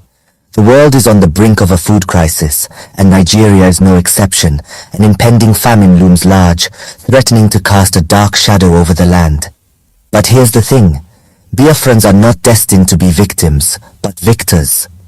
IPOB, led by the indomitable Mazi Nnamdi Kanu, believes that Biafra has the means and the fertile lands to avert this impending danger. This call to action isn't just about planting seeds in the ground, but planting seeds of hope, resilience, and self-reliance. And it's not just about farming. It's about creating an entire ecosystem that supports agriculture, from cash crops to animal husbandry. It's about building agricultural cottage industries that process and preserve agricultural products for export, turning Biafra into a powerhouse of agricultural productivity. So where do you come in? IPOB is appealing to all Biafrans philanthropists to support farmers in their communities. But this support doesn't only mean giving temporary food items. It means providing seedlings and other farming implements. It means encouraging and supporting farmers to go back to farming, to go back to the land that once provided for us all. And it's not just about the present, but about the future. IPOB is urging Biafrans to invest in agricultural research centers. Why? Because quality research and development is key to growing our native food products efficiently and sustainably. It's about learning how to fish, not just buying fish to eat. This call to action is not just about investing in agriculture, but also about investing in the future of Biafrans. It's about securing our food supply, about ensuring we are not left vulnerable. It's about taking control of our destiny, one seed at a time. Because at the end of the day, A nation that can feed itself is a nation that can stand tall and strong no matter what comes its way. IPOB is not just calling for action, but also taking tangible steps to promote agriculture in Biafra. All right. I will take a very short break and I'll be right back to end the program. This is Radio Biafra USA 2. We're almost coming to the end of today's program. But I'll take a very short break, very short break, and I'll be back again to end this program. Stay tuned, don't go away.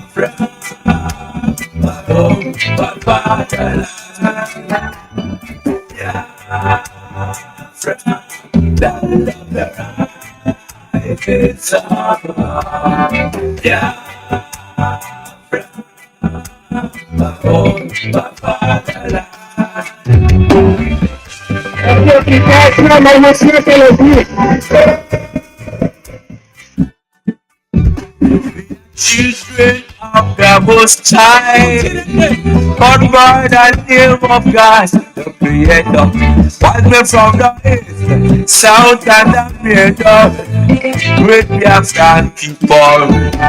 We take it to our God worship and we lost the faith of our God, and as we were Lord in our God worship the British entered then, trading on the Niger, exploiting Jam people, trading by barter.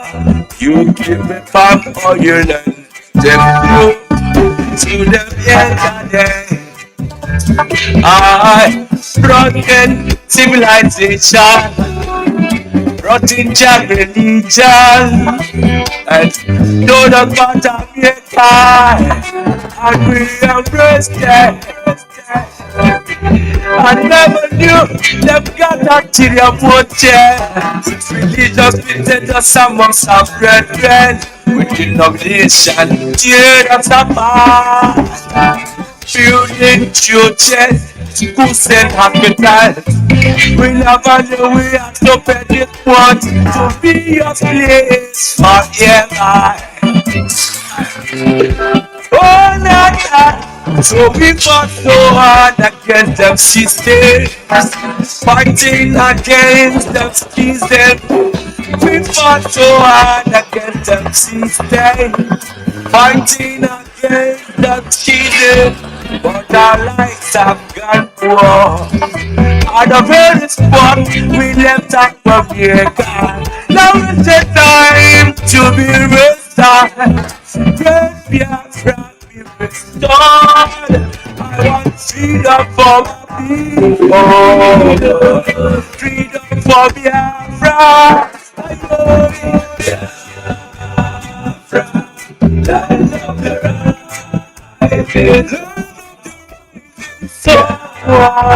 So Abraham, from Father Isaac, descendants of Jacob,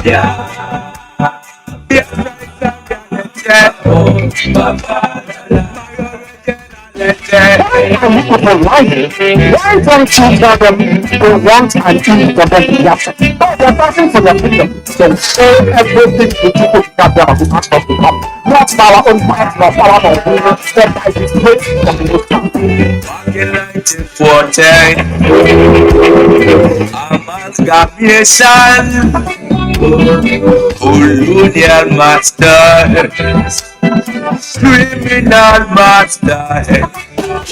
Our scenery soldier, them Frederick Lugar, brought together all them captives, including the people, them Yorubas and them Ariwas, and so many other people called us Nigeria, oh Nigeria. People with different religions, different beliefs, yeah. different in culture and tradition, different language, different in everything, overstanding and the reason for us to coexist together. In the plant of confusion, describing the fires and the water that can never mix. Planted the cowboys, the representatives here in Nigeria, looting up our treasures, colonials external. Marginalization of the Biafrans. Now is the time to manifest change, and now is the time to be restored. Great Biafra be restored. All right, thank you very much. This is Radio Biafra USA 2. Finally come to the end of today's broadcast. I want you to stay tuned because Mazi Nnamdi is coming in next. The USA 1 has taken the podium. You heard about the court that the adjournment have been put. That's the normal thing they do in their own court. They hold you for years and years and years, and when it's time, they keep on postponing. That is Nigeria's judicial system. We know, and this is the place they want us to belong. We are not going to belong. Biafra must be given to us whether they want it or they don't like it. It does not matter. We have to struggle to the end. And when we're done, our children will continue. Generations will never stop until Biafra is actualized. From here, from me, still want to remind you that we are Biafrans. And here we speak the truth. Biafra means truth. And here on the radio station is where we worship. It's our religion. We don't play around with it. So we stay tuned. So Biafra is our thing, it's our heritage. God made us Biafrans, not the British. And nobody can create a country for us. We're going to struggle to the end. It does not matter when it ends. Generations will come and go, but Biafra must be actualized one day. From here, from me, it's goodbye now. Please stay tuned, don't go away. For Mazi Nnamdi, USA 1 comes in next. From here, from me, it's goodbye. We worship as a true kike Biafra. It's your kingdom come. Listen to Radio Biafra. It's where we worship as a true kike Biafra. It's your kingdom come.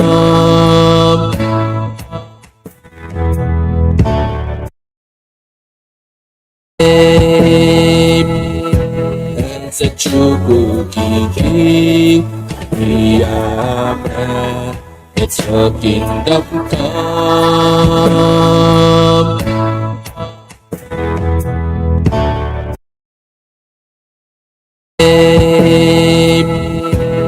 It's a true king, Biafra. It's your kingdom come.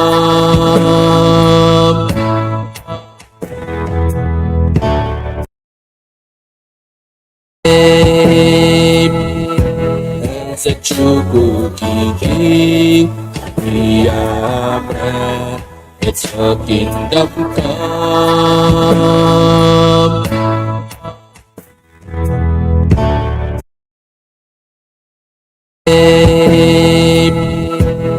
It's a true king, Biafra. It's your kingdom come.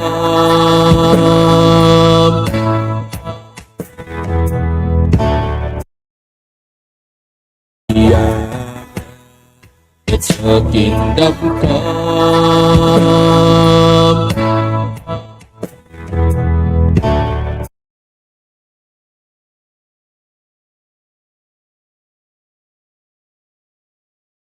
Chronology of Biafran victims of Islamic terrorism, jihadism, and systemic injustice. Biafrans are not safe in British Nigeria. Below is a partial list and proof of the progressive genocide of Biafrans. The establishment of the legacy of killing Biafrans without recourse to justice. 1. Jos, June 22, 1945. Over 200 Biafrans were massacred in Jos and their property looted. The colonial authorities failed to institute a probe and no justice was obtained for the victims. The legacy endures. 2. Kano, 1953, over 150 Biafrans killed following the political riots in protest of the so-called treatment of northern political leaders in Ibadan. 3. Between May and October 1966, over 100,000 Igbo Biafrans were killed in an organized pogrom following the coup of January 15, 1966. 4. From July 1967 to January 1970, about 6 million Igbo Biafrans were killed for wanting to divorce those who committed a pogrom against them. The international community was not impressed by the scale of the genocide. Millions of Biafran children and civilians died from starvation as a deliberate war tactic. The consolidation of endless killing of Biafrans without recourse to justice by British Nigeria. 5. December 18 to 20, 1980. Kano State Islamic Revivalists, Maitatsine Group, attacked Christians and burnt churches. Over 4,000 Christians were killed and their properties worth millions of naira lost. 6. October 25th to 30th, 1982, Kaduna State, another Maitatsin riot. Over 50 Christians estimated dead. 7. October 30th, 1982, Kano State, Sabongari Municipality. 2 churches burned to ashes, 6 more destroyed. 8. December 26 to 29th, 1982, Maiduguri, Borno State, Maitatsin riot. Over 100 Christians lost their lives and properties destroyed. 9. February 15th to 2nd of March 1984, the Gongola State, Jimeta Yola. The Maitatsin group attacked Christians. Over 500 Christians were killed. 10. April 23rd to 28th, 1985, then Bauchi State, Gombe, Maitatsin uprising. More than 100 Christians lost their lives. 11. March 6 to 12, 1987, Kaduna State, Kafanchan, Kaduna Zaria, and Katsina in Katsina State. Muslim students attacked Christian students at College of Education in Kafanchan, and Christians fought back. The fight later spread to other places. More than 150 churches were burnt, and over 25 Christians killed. 12. March 19, 88, Kaduna Polytechnic, Kaduna, Kaduna State Government, destroy a Christian chapel under construction. This led to religious uprising. 13. 1988, Kaduna State, ABU University Zaria. Benson Omenka, final year student, killed by Muslim students during Students' Union election.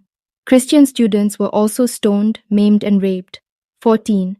1988, Bauchi State, Gombe in Bauchi State secondary schools. Muslim students attacked Christian teachers and students in GSS Gombe, GTC Gombe and GS Bauchi and other secondary schools in Bauchi State. Some of the Christian students were badly wounded. 15. April 20th to 23, 1991. Bauchi State, fighting between Muslims and Christians. More than 200 people lost their lives and 700 churches and mosques were burnt. 16.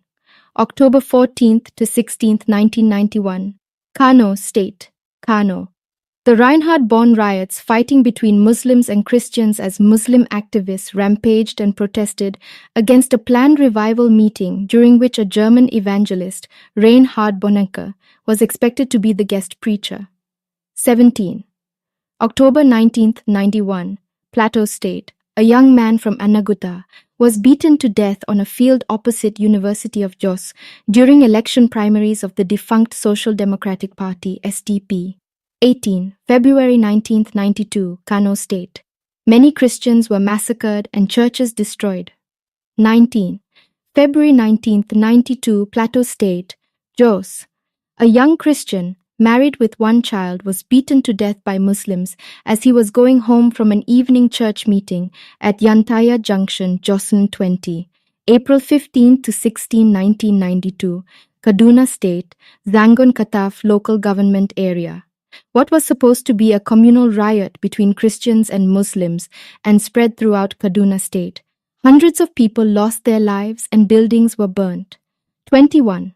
May 18, 1992, Kaduna, Zaria. Reverend Tatsio Dunia of ECWA, Reverend Musa Bakut and a host of others were murdered by Muslim fanatics. 22. April 12, 1994, Plateau State, Josant fighting between Muslims and Christians over the appointment of one Aminu Mato as chairman of the caretaker committee for Jos local government area. 16 lives were lost and properties were destroyed. 23. 1999, Borno State. Religious riots as Borno state government mooted the idea of not allowing the teaching of Christian religious knowledge in schools. 24. February 4th to 22nd year, 2000 Kaduna State. Riots began after a Christian march opposing the implementation of Sharia law. Travelers were killed as they tried to escape from their vehicles. More than 1,000 people died in various clashes. 25 February and May year 2000 Kaduna State. Christians in Kaduna were attacked on 2 different occasions as Muslim fanatics protested against the delay in introduction of Sharia in the state. May 16th year 2000, Kaduna Muslim youths destroyed ECWA in Kaduna only hours after peacekeeping troops left the area. 27. May 22nd year 2000. Kaduna State Muslim youths torched the First Baptist Church and Christian homes, leading to retaliation by Christian youths. At least 11 people died and many others were injured in the incident. 28. May 25th year 2000 Kaduna State. Several days of violence over the introduction of Sharia led to the death of at least 150 people. Homes, shops and churches were also destroyed. 29. September 7th to 9th, 2000, Gombe State. In Bambam, 25 people died as a result of clashes between Muslims and Christians due to possible implementation of Sharia. Property damaged was estimated in millions of naira. 30. November 2000, Kebbi State. Christians showing the Jesus film were warned not to continue showing the film. 31. June 2001. Jigawa State 15 churches and 14 pastors' residences were burned down in Gawaram. A similar attack on 11 churches occurred earlier in that year in Hadejia. 32. August 2001, Bauchi State. According to the Church of Christ in Nigeria, Kokin, Muslim mercenaries had attacked Christians in the Tafawa Balewa and Bogoro areas on 2 occasions. The attacks left more than 100 dead and 3,000 refugees. 33. 7th to 12th, September 2001. Plateau State, Jos. Muslims attacked Christians. Christian properties were destroyed and people lost their lives. 34. September 7th to 17, 2001. Kano State. 7 churches were demolished. 6 churches set ablaze by a mob. 54 churches given demolition notices and 17 churches demolished by the Kano state government. The governor stated that all churches in Shagari quarters of Kano city were illegal structures, probably due to the religious conflict in Yosere. 35. October 7, 2001, Kaduna State. Muslim youths attacked 3 churches and 10 Christian-owned shops with gas bombs, setting fire to the buildings. 36. October 14 to 18, 2001, Kano State. As a result of anti-American protests, 600 Christians were missing and another 350 were killed. At least 5 churches were burned during the resulting riots. 37. December 24th to 25th, 2001, Gombe State. A visit to Gombe State by the Israeli ambassador sparked a riot. At least 4 people were killed, 50 injured, and 2 churches damaged. 38. The 2nd of May 2002, Plateau State, Jos. Muslims attacked Christians. Christian properties were destroyed and Christians killed. 39. May 2002, Zamfara State. The whereabouts of 2 Christians charged with apostasy, converting from Islam to Christianity, was unknown. Lawali Yakubu and Ali Jafaru disappeared after a judge refused to sentence them to death. 40. May to June 2002, Niger State. At least 75 Christians were arrested for opposing the state's Sharia law.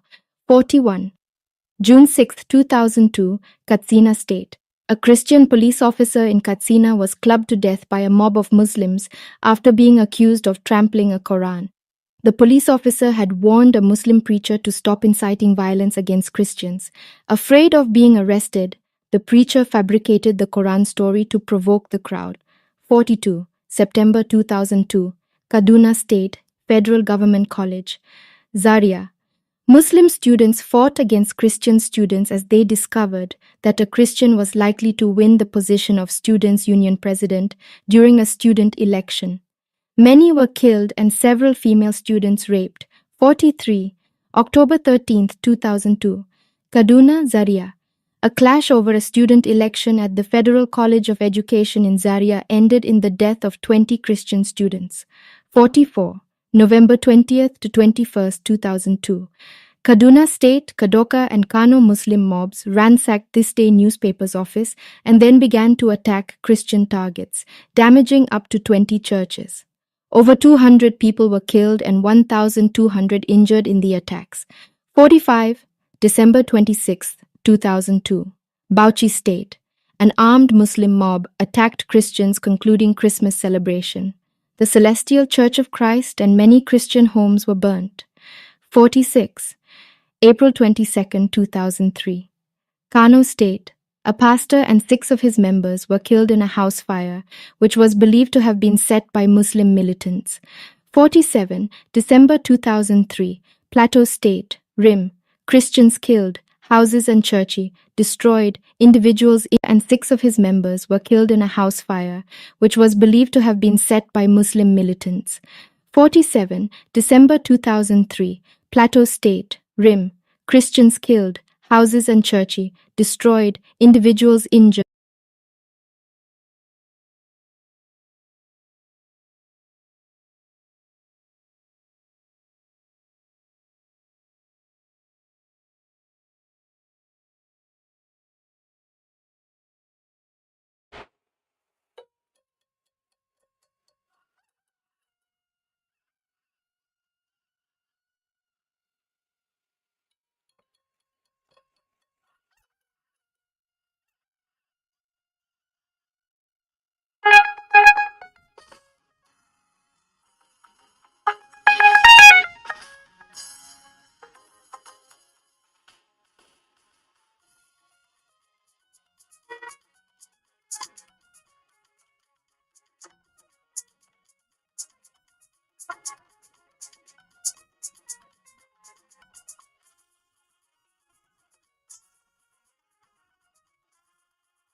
Greetings to our listeners. This is live broadcast from Radio Biafra USA.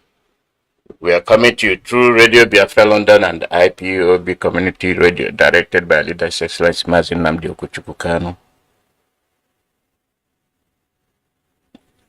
My name is Mazi Chukwemekalozie. Today is May the 20th, 2024. As you know, the court case of our leader is still ongoing, and bail, denial, jumping bail. I don't know how somebody can, after the Supreme Court says, Appeal Court says no bail jumping, the junior court is saying bail jumping. He did not jump bail. Then the lower court say he jumped bail. Based on what argument? Bintanyako can say he jumped bail, but how? What's the circumstance? It's not just that you jumped bail. What happened? If Bintanyako can say that the circumstances that happened is not reason why he should jump bail, instead of saying he ran for his dear life, he's saying he jumped bail. When you know the soldiers at his house, you had the shootings. You saw the video. And they say he jumped bail.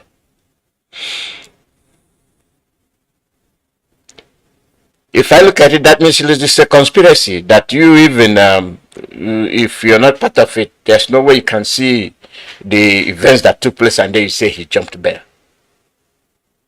So you wanted them to kill him when he promised you he was coming to your court.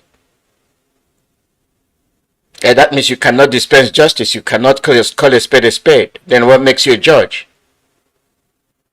Yeah, let's face the fact. We're not saying it so that we say it in such a way it will sweeten your heart.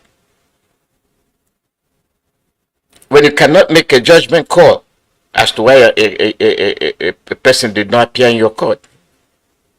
If let's say he had a car wreck coming to the court, would you say he jumped bail? Or somebody to appear in your court and then there was a mishap somewhere where that person's life is at stake, will you say that person jumped bail? So your aggregate of saying he jumped bail is unacceptable. If you and your soldiers will descend on him, his family, and fired away with tanks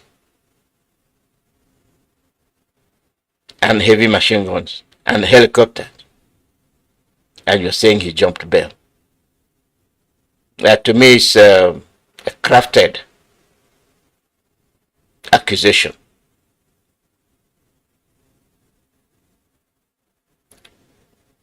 It's unacceptable. We are on a 30th of May issue. The lawyer will be here in about an hour from now. We'll get the lawyer here to update us as to the events taking place in the courtroom.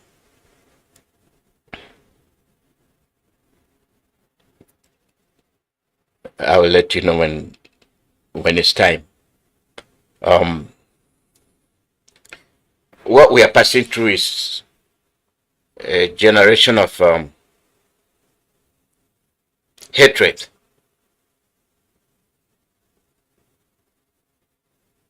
hateful activities on the Igbos. Ndị Igbo.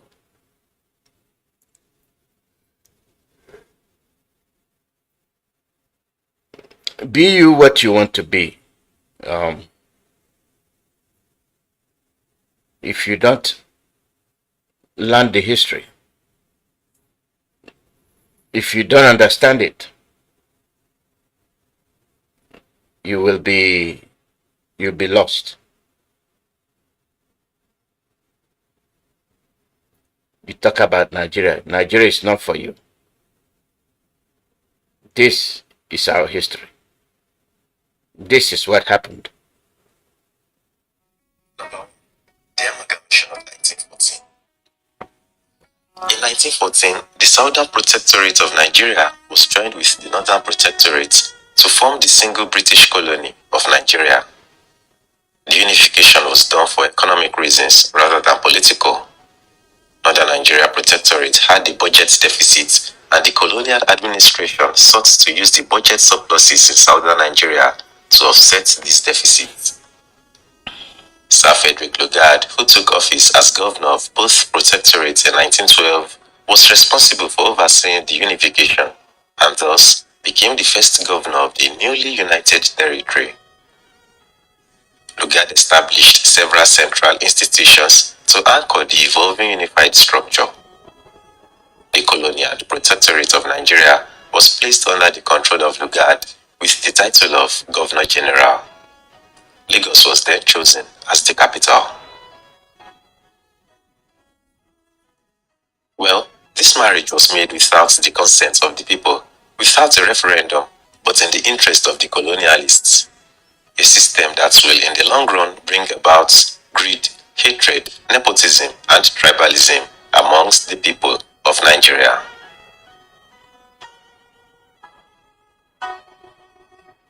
Number 2. The 1946 Richards Constitution. The year 1946 saw the adoption of Arthur Richards' Constitution, which defined Nigeria for the first time in terms of regions, thus dividing the still colonized country into 3 main regions: the northern, western, and eastern regions. The constitution was named after Sir Arthur Frederick Richards, Nigeria's 8th Governor General from 1943 to 1948. The 1946 constitution was thus a compromise instrument on the part of the British, designed to establish a constitutional framework in which all sections of Nigeria could be represented in the Legislative Council and which guarantees an unofficial majority both in the House of Assembly and in the Legislative Council for indigenous Nigerians. Well, the effect of this constitution made the center weak, but granting strength to the regions in the same country.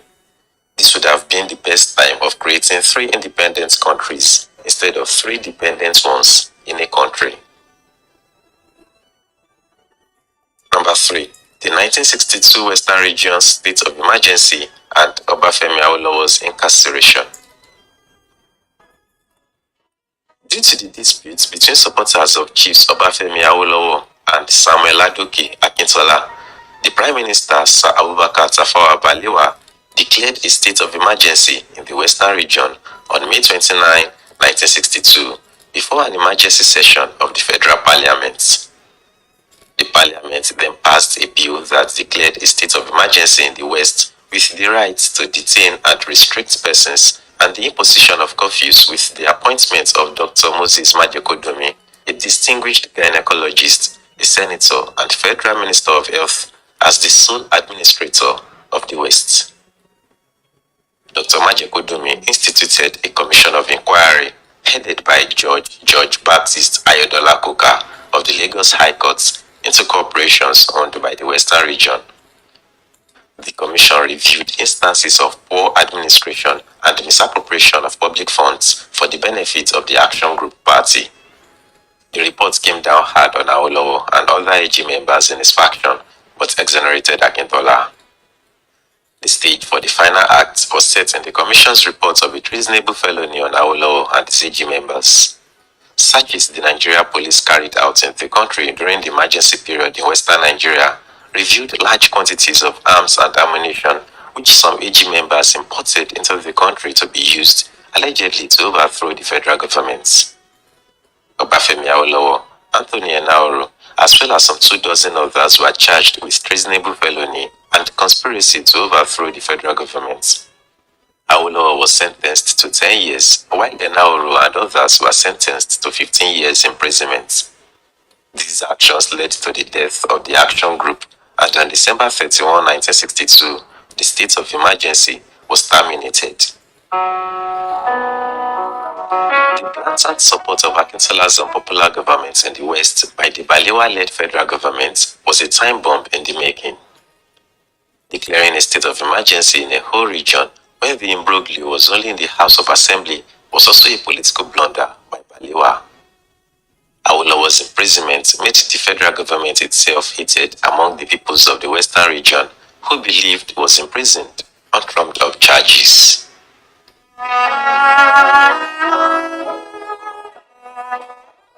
Number 4.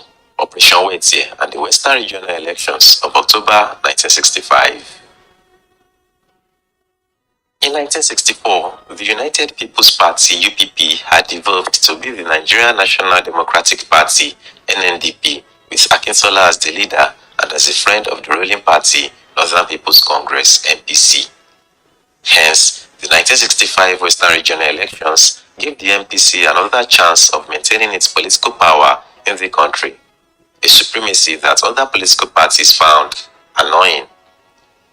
More importantly, the NNDP was determined to remain in power. In the face of all overwhelming odds against the NNDP, should the elections be free and fair, it was left with one alternative: to rig the elections. As a result of the grave irregularities, the NNDP won the elections, 16 of its candidates having been returned unopposed at the close of nominations. It was publicly charged that the NNDP victory was due to fraud. The political atmosphere in the Western region looked bleak and dismal, and the after effects of the elections were even more severe and devastating. Defeated political candidates had in the past run to the courts to challenge irregularities at elections. This time, they did not go to the courts. The people took the law into their own hands. Riots, looting, arson, and murder were the rule of the day. Party thugs poured gasoline on opponents and set them ablaze, a situation then known as Operation Wetie. Houses, vehicles were set on fire, and to travel within the Western region and from other regions into the West was dangerous because of thugs and gangsters who took law into their own hands while the police failed to maintain law and order. There was tension and wanton destruction of human life and property. Nigerians looked to the federal government to step in and arrest the situation in the region, but all pleas were to no avail. Meanwhile, the riots and killings continued, and the NNDP government of the Western region imposed curfews in Mushin, Ikeja, Agege, Ajiromi, and Awori districts. Yet, the disturbances continued, and each day brought a new toll of rioting, arson, looting, and murder. The crisis over the struggle for political power during the Western Regional Elections of October 11, 1965 was the last straw that broke the camel's back, which really convinced the January boys of their military coup on the morning of January 15, 1966. In reference to the last statement, Balewa's reluctance to step in and declare a state of emergency when he should have spiraled the events of January 1966. As Emperor Nero watched as Rome burnt, the Prime Minister fidgeted as the West descended into an incendiary state. And the rest, as they say, is history. Number 5. January 15, 1966, military coup d'etat. 7 majors, led by Majors Emmanuel Arinze Ifeajuna and Patrick Chukwuma Kaduna Nzeogu, had concluded their plans for Nigeria's first military coup as far back as August 1965, which was the mass murder of top politicians and senior military officers in the country. Security. You see the political landscape. Everything was in the West, but Ndibo paid the price. Igbos paid the price.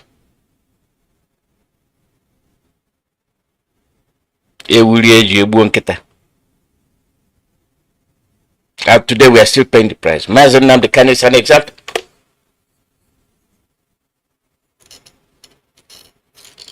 What has he done? Nothing. A country that shouldn't have been created in the first place we are victimizing ourselves for nothing. Now you see the reason for the coup. And the coup plotters, the military, but they zeroed in on Biafrans, Ndibo. Even though they are, some of them, their name, Boyibo name, they are more or less Northerners, physically. Security reports concerning coup plotting were passed to Prime Minister Balewa, who ignored them or chose not to act upon it. On the morning of Saturday, January 15, 1966, the nation woke up to the frightening news that Prime Minister Balewa was missing.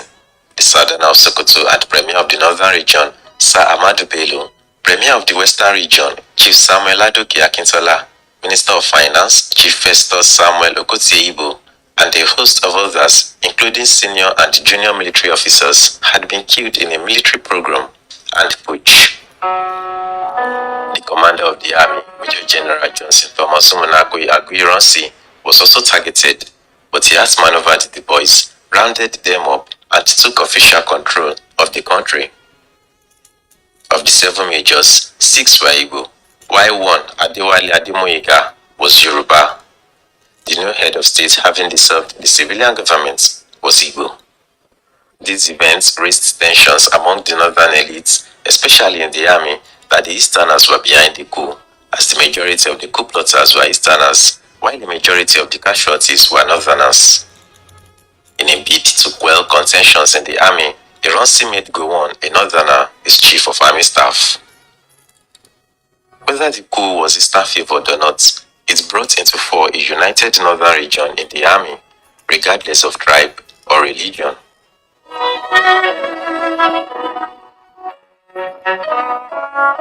To install Awolowo as prime minister and to create 14 states for the country were some of the reasons cited by the coup plotters for carrying out their coup. Unfortunately for them, the coup failed in Lagos and Ifeanyi fled for Ghana dressed as a woman. No action was taken in the Igbo Eastern region and not one single shot was fired. This convinced the northern elements in the army that the Igbos were behind the killing of their leaders and officers. Hence, the plan for vengeance began. Number 6. July 29, 1966, Northern Counter-Coup. Decree number 34 of May 24, 1966, promulgated by Ironsi, was the beginning of the end for him. The decree made the center strong, thereby abolishing the powers granted to the regions. Interestingly, Zogu, in an interview granted in 1967, affirmed that Ironsi shot himself in the foot with that decree.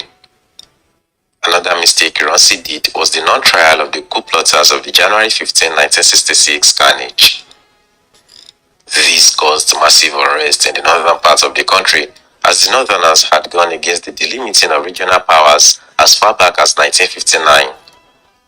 In June 1966, Ironsi began a tour of the country and met with the northern elites and traditional emirs, assuring them of a united Nigeria. He never returned to Lagos. On July 28, 1966, Ironsi was hosted by the military governor of the Western region, Lieutenant Colonel Francis Adekunle Fajuyi, in Agodi, Ibadan.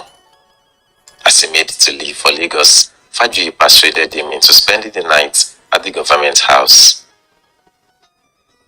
In the early hours of July 29, 1966, northern soldiers led by Major Theophilus Danjuma and Lieutenant Garba Dada Paiko came to arrest Ironsi and questioned him for his alleged complicity in the January coup. But Ironsi denied, answering in the negative. The soldiers overpowered them and violently stripped off their epaulets. They were also beaten as they were dragged along to a shallow pit in Lalukmon near Ibadan, where their bodies were riddled with bullets.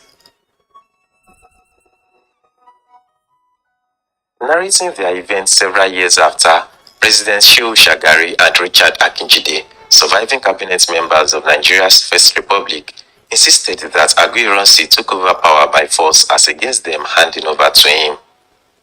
Whichever may be the case, The rise of Aguiyi as a military head of state raised fears in the hearts of the Northerners that the Igbos were all out for the total control of the country.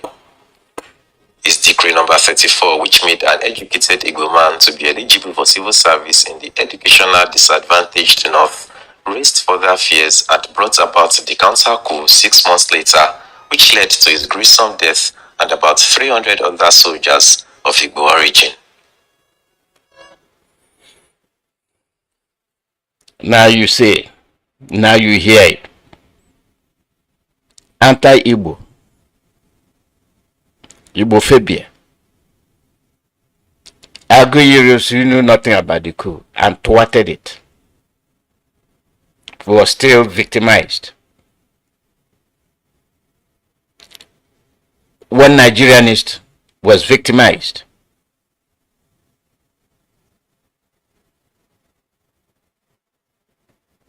You're looking for unity.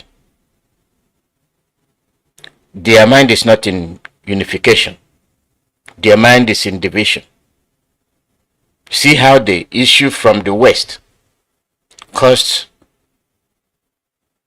massive problem all over the country. Northern, Western, and Eastern soldiers plotted the coup. The names you had here are just selected names, not the full list of those that were involved in the coup. There are many Northerners that were involved in the coup. There are many Western soldiers that were involved in the coup. And those Igbo politicians that were not killed were not around. Zeke wasn't home when the coup happened. And Opera was somewhere else.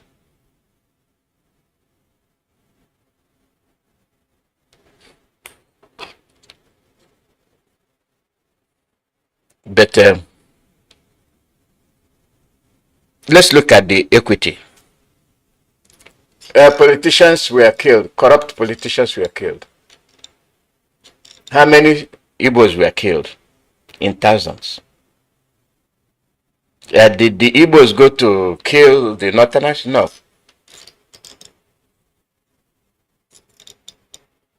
They did not.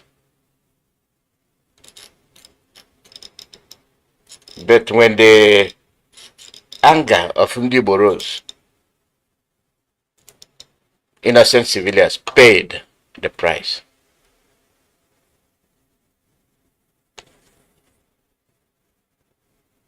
I told you about my witness account.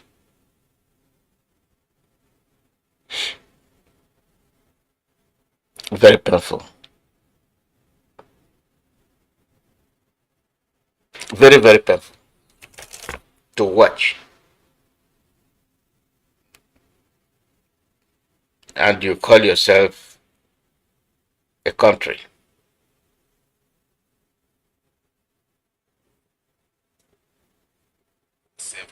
The January 1967 Abuja Conference. With the Northern Counter Coup of July 29, 1966, the political development of Nigeria's federal structure took a different turn. It was heightened even more by the fact that the Eastern Regional Government in Enugu immediately threatened secession if certain grievances and demands were not met. The immediate concern of the federal government, therefore, was for it to find ways to appease the East as long as such concessions were within the framework of one Nigeria. But the Eastern Military Governor, Lieutenant Colonel Chukwuemeka Odumegu Ojukwu, refused to leave the East for any meeting anywhere in Nigeria because he claimed it was not safe outside the East. Yes. Yes. That's the truth. Where did you want him to attend the meeting?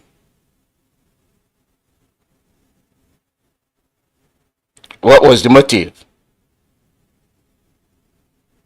After all the killings of Ndibo, his home is the East.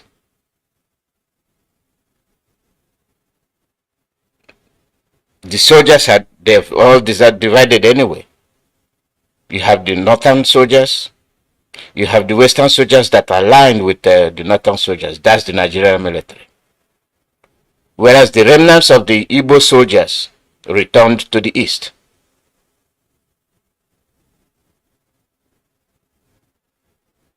Do you get it? The remnants, whatever that were the remains of Igbo soldiers in the Nigerian military, returned to the east. And then you want him to come to where for a meeting? It was scheduled in Ghana, Abuja. Still in the premise of one Nigeria,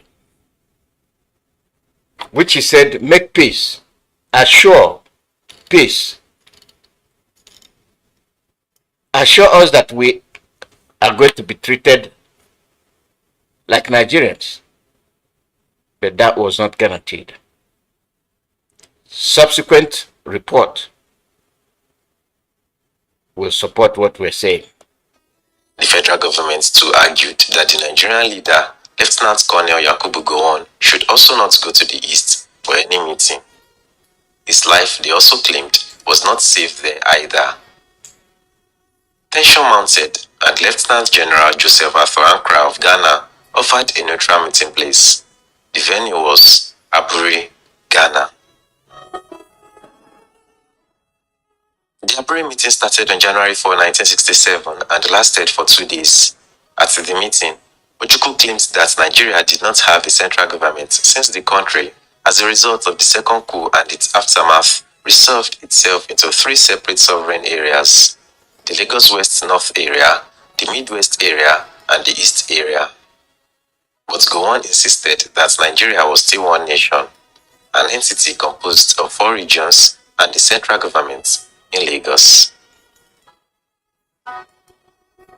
Ojukwu outsmarted Gowon in this meeting and insisted that certain grievances of the events should not be recorded. Gowon agreed to most of Ojukwu's demands, but when he got back to Nigeria, the permanent secretaries highlighted the grave consequences of the agreement to Gowon. The head of state reneged, created 12 states, and Ojukwu declared the independence of the Republic of Biafra. Number 8. The creation of 12 states and declaration of Biafra in May 1967.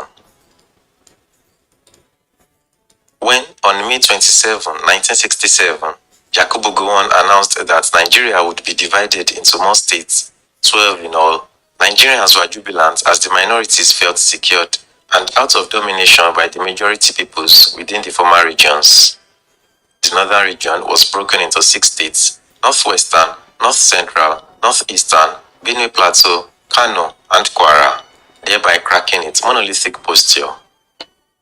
The East was broken into 3, with the Igbo people having their own states, East Central, and the non-Igbo minority peoples in the East 2 of their own states, Rivers and Southeast. The Midwest remained as it was. Some parts of the Western region was carved out and merged with the Federal Territory of Lagos to form Lagos states. What remained of the Western region became Western states. The creation of more states in the country pushed the East Central state, the Igbo heartland, into an interior pocket cut off from the coastal oil reserves and its 2 seaports of Port Harcourt and Calabar. Thus, the lack of seaports for the East Central states was devastating. For the secessionists, the creation of more states was a bombshell, a political reality which they refused to accept or even believe. They began to speed up the secession of the Eastern region, which would include, according to them, the 2 new states of Rivers and Southeast. On May 30, 1967, Ojukwu proclaimed that the territory and region known as Eastern Nigeria, together with our continental shelves and territorial waters, shall henceforth be an independent sovereign state of the name and title, the Republic of Biafra. A new flag was hoisted in public buildings in the east, and the police and army appeared in different uniforms. a national anthem that sounded like Sibelius's Philandia, and which Dr. Nnamdi Azikiwe later claimed was plagiarized from his poem Ode to Onitsha, was broadcast. Nigeria's political instability had now been pushed to its limits. On July 6, 1967, the federal government mounted what she initially termed a police action to arrest the secession. The secession was now such that it could not be stopped by just a police action, and the result was a 30-month cruel civil war, in which over 1 million innocent civilians' lives were lost, equipment worth. Your narrative here is flawed. That's not exactly what happened.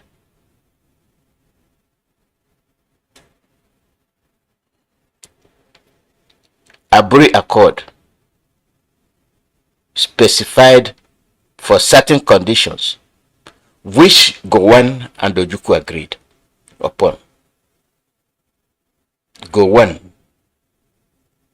with the help of Britain, did not keep up with the agreement.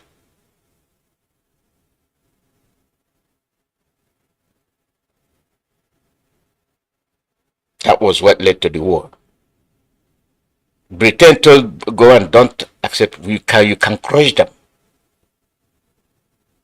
All along, it's not been about peace in Nigeria. It's killing of Ndibo. And the 1 million figure you use, I don't know where you got it from. That's why I say your report is flawed. There are it's a lot of guidelines as to where you find yourself as we speak. That's why Mazi Nnamdi Kanu is where he is. The hatred for Ndibo is still ongoing. The destruction of your properties in Lagos is still ongoing. Killing of Ndibo in the north is still ongoing. Why are we still being persecuted? Why is Mazi Nnamdi Kanu being dragged up and down by Britain?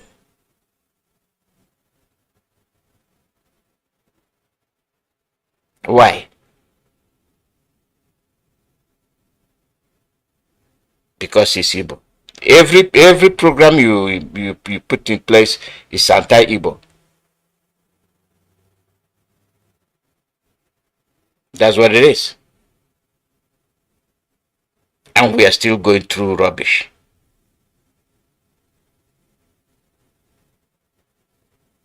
If they have passed through all this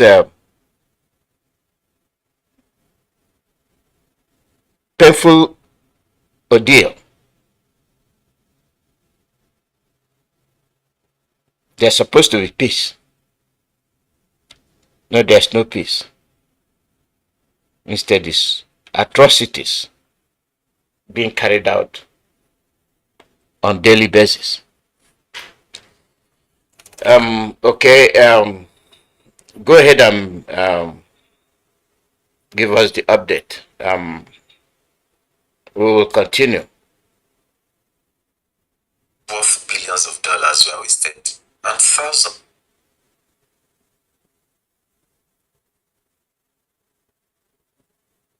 The pogrom, killing of Ndibo,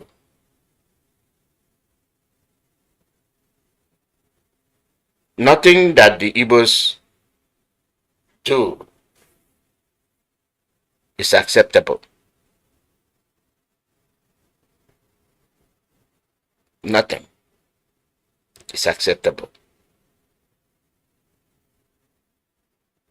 Because your minds are poisoned.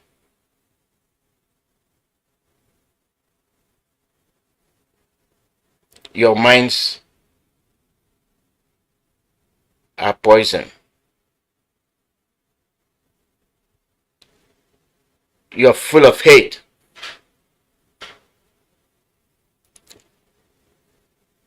If you're not full of hate, you ought to have learned from the consequences of wrong actions. The Aburi Accord. We will visit that. We are talking about in memory of our fallen heroes, innocent heroes who paid the ultimate price with their lives because they are Ndibo.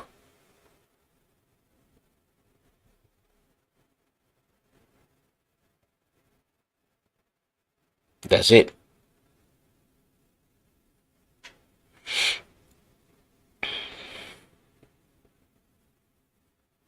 And when are we going to understand that we're hated?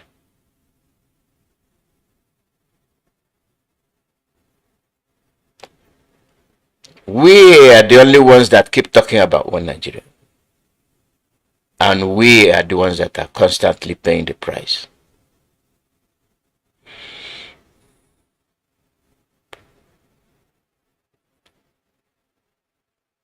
It is very, very discouraging. And to the best of my knowledge, we shouldn't be talking about a country. We should be talking about our freedom, our independence. We should be laughing as to how foolish we were. And I cannot say where. No, we should be laughing as to how foolish we were trying to keep one Nigeria. But the thing is that we are still here dealing with the same issue, the same problem.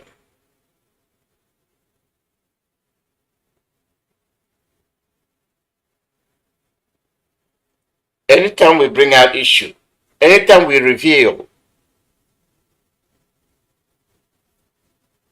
the lies being told,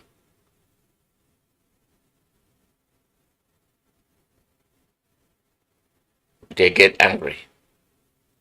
They try to block it. That shows you the extent of their hatred and their plot against you.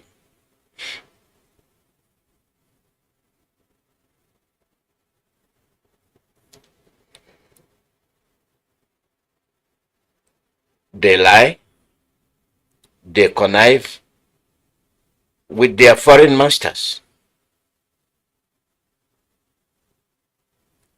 Truth never to be told.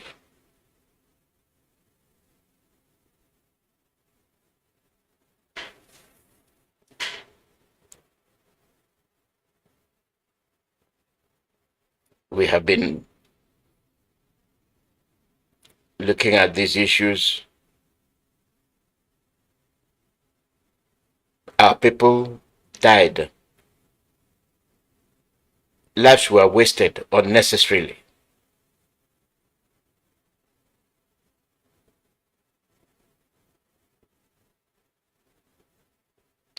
Who knows what these people would have been as of today?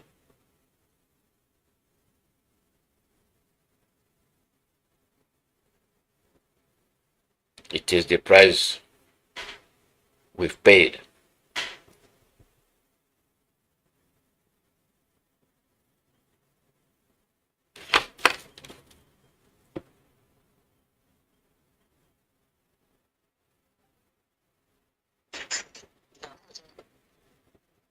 Yeah, okay, endeavor.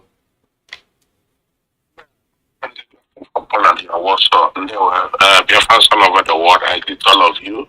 I don't need to talk in the evening gospel. I'm here live with our barrister and the man, Benjamin Madubo in Abuja. I will just hand them over the platform for update today to be Biafran, everything that transpired in the court today. Mazi Benjamin Madubo is watching it. You can hear me? Yes, I can hear you. I can hear you. Okay, I'm here live and direct with the barrister Nnamdi Kanu. We just come out from the court not long time ago. So I'm here with him. I think I will hand over the microphone so that he can be able to explain to Biafrans, the friends of Biafrans, and the people of good conscience around the world on what transpired in the court, in the so-called court today, which is a place of persecution, not even prosecution. Okay, so I think the parents have a better language to describe what happened today, the charade that happened today in court. So I'm handing over my microphone to Barrister Nnamdi Kanu. Thank you. All right, thank you and good afternoon to all Biafrans and lovers of freedom. My name is Nnamdi Kanu. I am one of the lawyers to Mazi Nnamdi Kanu. Today being the 20th of May, 2024, the Federal High Court number 3 started sitting at about 12 o'clock in the trial of Mazi Nnamdi Kanu. The sitting for today was scheduled for a ruling on the various motions we moved on our last adjourned date. So today the rulings were based on 2 applications, one of which is the restoration of bail of Mazi Nnamdi Kanu in accordance with the judgment of the Supreme Court of the 15th of December 2023. We are, however, disappointed, and I'm sure all of us of freedom will be disappointed to learn that despite the admonition of the Supreme Court on the Federal High Court, the judge of the Federal High Court still continued to say that as far as she is concerned, Mazi Nnamdi Kanu jumped bail. This is despite the findings of the Court of the Federal High Court that said Mazi Nnamdi Kanu did not jump bail, they had to run for his life. Today, the Federal High Court again misinterpreted the law and disrespected the Supreme Court, which is the highest court of the land. Well, we also moved the application for the transfer of Mazi Nnamdi Kanu to a different place other than the DSS dungeon, solitary confinement. And again, unfortunately, his lordship thought otherwise and continued to say that he had ruled before that the DSS dungeon is a better place to keep Nnamdi Kanu than leaving the Nigerian prison. So our application to transfer Nnamdi Kanu to the Nigerian prison or to transfer him to house arrest, we are all denied. The application also for bail was also denied. So with all this happening, everybody was disappointed in the judgments or in the rulings of today. The court, however, amended the visitation criteria for Mazi Nnamdi Kanu. The court ordered the DSS to create a room, a clean room, as the court called it, a clean room devoid of box, cameras, and radio taping equipment, so that we can have consultation with Mazi Nnamdi Kanu. The court also directed the DSS to allow at least not more than 5 lawyers at a time to visit Nnamdi Kanu. The court equally ordered them to allow the lawyers go in with writing material for Mazi Nnamdi Kanu. So that's just the little addition the court made, which to us is still neither here nor there, because we strongly believe that DSS facility is bugged. No matter where you keep us or where you keep Mazi Nnamdi Kanu in the DSS facility, our mind tells us that it is bugged. Now, apart from the microphones and the cameras that are placed in the interrogation room, we also suspect strongly that the offices that they will take us to, like they have started taking us to one office they call ADOS. It belongs to the assistant director in charge. So the last 2 meetings we had with Mazi Nnamdi Kanu was in his office. Of course, in his office, there are lots of equipment, there are lots of furniture, There are lots of electronic gadgets so that we cannot tell which is which and what is what. We would prefer, for instance, a room that is completely devoid of any electronic gadgets. And that was why we suggested that Mazi Nnamdi Kanu be moved into a neutral ground, such as a Nigerian prison, where he can easily consult with his lawyers and consult with his friends and consult with his family members. But the DSS and the federal government of Nigeria, through the judiciary, through the judge, denied this application we made, insisting that we must continue to meet Nnamdi Kanu in the DSL's detention facility that is built by all standards.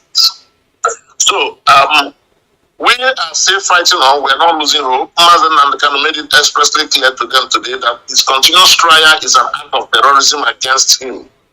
He spoke by himself in court after our submissions and after all we made it clear to the prosecution as well as to the judge that anybody who continues to try him is already breaching international treaties. And he referred us all to Section 2, subsection 3F of the Terrorism Prevention Act, which says that anybody who disobeys or disregards international treaties signed by Nigeria with respect to terrorism is committing a terrorist act. And we all know that extraordinary rendition is not permitted under the Terrorism Prevention Act, that you must extradite somebody if you want to bring somebody into a country, instead of kidnapping him and bring him into the country. So it is our submission in line with other Commonwealth countries and authorities and judicial and jurisprudence that you cannot kidnap a person from a jurisdiction and take him to another jurisdiction for the purposes of trial. No court in any of the Commonwealth countries of this world will dare go near such a case. No court will touch it. But unfortunately, Nigeria is breaching those treaties, is breaching those common law provisions, and has gone ahead to want and or desire to try Mazi Nnamdi Kanu for the sole purpose of conviction. And that is why sometimes it appears that what Nnamdi Kanu is saying is the truth when he said that Nigeria is a zoo, because it's only an animal kingdom that people will not respect law and order. So we believe and expect Nigeria to do better than this, to remove themselves from that toga called zoo. If you want to behave well, behave like civilized people so that people will stop calling us zoo. So that is the situation for today. The case has been adjourned to the 19th of June, 19th and 20th of June, 2024 for hearing. And we have decided also to consult with our client on our next visit on the next step to take. We already have some programs in our minds that we have been contemplating. If this happens, what we should do. But we need our clients to confirm these programs that we have lined up as for his defense. Thank you. Mazi, hold on. Barrister Nnemeka. Let me ask you a question. On what basis or what condition is Binta Nyako saying that Mazi Nnamdi Kanu jumped bail? Is she aware? Did you all ask Binta Nyako if she's aware about the siege on Mazi Nnamdi Kanu's home? Did any of you ask that question to Binta Nyako? If she keeps talking about Mazi Nnamdi Kanu jumping bail, that is one. Two, on what grounds are they talking about trial and the jumping of bail? I don't get it. I want you to explain to our people what really is going on. And three, you have mentioned it. But I want it to be clarified. What authority does Nigeria have to try a case that is based on crime that a state committed? Did anybody ask Binta Nyako that question?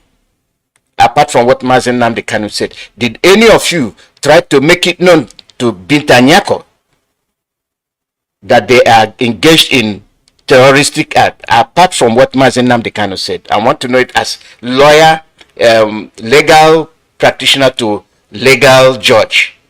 Can you please direct our people to that aspect of the issue? Okay, thank you very much. On the issue of his bail, we had made it clear to my lord, to Citizen Yako, that Mazi Nnamdi Kanu did not jump bail. We have filed affidavits to that effect. We also exhibited pictures of over 28 human beings that were killed in Afaroku, his homeland, his hometown, on the date that the army invaded his peaceful home. The pictures of the dead were submitted to the court. The evidence of the killings were submitted to the court. We deposed to affidavit to that effect. Mazi Nnamdi Kanu further deposed to affidavit from Israel, which is sent to us during the trial or during his hearing, and which we also submitted to Justice Binti Nyako. But despite all these submissions, she continued to hold that Mazi Nnamdi Kanu jumped bail. And that was the reason why the Supreme Court judge, Justice Hakim, if you read his judgment or his ruling on that, said that Binti Nyako cannot claim that she is impartial, because it is obvious she was simply following the instruction and reasoning of Labaran, the prosecutor, as at that time. And the Supreme Court made it expressly clear in black and white that Mazi Nnamdi Kanu ought to be returned back to status quo. In other words, his bail ought to be restored back. And that was the reason why we brought those applications for restoration of his bail. So, Binti Nyako is fully in the picture. We as lawyers have mentioned it more than 10 times to her.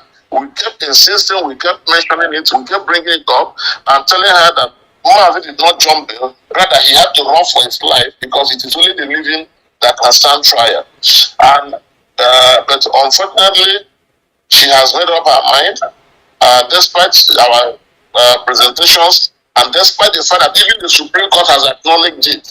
Yet, a judge in the lower court, like Federal High Court, has continued to refuse to understand and appreciate this fact. We also made it clear to Justice Binti Nyako about the issue of the invasion. I've mentioned it, that his house was invaded, and under that condition, he couldn't have stood there to watch them kill him. It was the Nigerian army to try to deny it evasively that no, they didn't kill anybody, but the pictures, the evidences were there, you know, and because of that, Mazi had to take refuge somewhere for his life so that he can be alive to stand the trial. Then we made it also clear that the Federal Republic of Nigeria has committed a crime by the extraordinary rendition of Mazi Nnamdi Kanu, and we told the court that if Nigeria went to Kenya and rendition Nnamdi Kanu, Nigeria is acting like Boko Haram, it's acting like bandit, you know, because anybody who kidnaps is a criminal. And the Supreme Court again held it that it was criminal to have gone to Kenya to rendition Mazi Nnamdi Kanu back. And I think every reasonable government under that circumstance should be embarrassed and should be ashamed, you know, to continue to go on with the trial like this. But you know, Nigeria has no shame. Nigeria has no shame. So nobody, they don't care, they don't want to know the consequences of their action. You know, despite the fact that in the international community world, people are laughing at us, people are saying, how can you kidnap somebody? How can a criminal call another person a criminal? If Nigeria was an individual like myself and yourself, that person should be in prison by now. I keep saying it. Kidnapping is a crime. Nigeria kidnaps Nnamdi Kanu, so Nigeria ordinary should be in prison by now. If Nigeria was a human being with flesh and blood like myself and yourself. So those are the issues. So Justice Binti Nyako and indeed the judicial cycle understands this thing very well, but you know, sometimes they refuse to act on their understanding. And I don't know the reason why they refuse to act on their understanding. But I believe that the Superior Court, like the Court of Appeal, when presented with these facts, will again reaffirm the decision of the Supreme Court by restoring the bail of Mazi Nnamdi Kanu. And we have already filed that motion at the Supreme Court. Thank you. Sorry, we have filed that motion at the Court of Appeal. Okay, let me play devil's advocate here. You are a barrister, and there are barristers in Nigeria that respect international law. what steps have they taken to counter-sue Bitanyako and the federal court for engaging in banditry and international law violations? What efforts have they made? Because when you do this internationally, at least it will make them, that's if they want to, see that they are violating international law. Because when people keep making it a Nigerian issue, federal issue, we're not getting anywhere. If Mazi Nnamdi Kanu can stand and tell them the law they are violating, why can't you barristers take up the case internationally and let the fight be there instead of Nigerian court system? Why can't you all do that? Well, thank you. You remember that we have external consultants in this field. We have the person of Mr. Bruce Fane in the field there, who had also approached the United Nations working group and has also gotten a ruling on that. We also have gotten a ruling on the same thing from the African Union. So we already have 2 international rulings. But the question, which I've been trying to find out from Mr. Bruce, is why can't the United Nations enforce their law? And he's trying to make me believe that the United Nations currently has the crisis going on in the world. But to me, I've made it clear to them that whatever Barrister, hold on, please. Your line kind of was static. Can you repeat what Bruce Stein said? Can you repeat that? Okay. We already have 2 rulings from the international bodies of the United Nations and the African Union. All of them condemning the extraordinary revision of Mazi Nnamdi Kanu, as well as challenging his prior. We already have 2 judgments from the African Union and United Nations. And I've asked, why can't we make those African Union and the United Nations to enforce the orders or the rulings that have been made?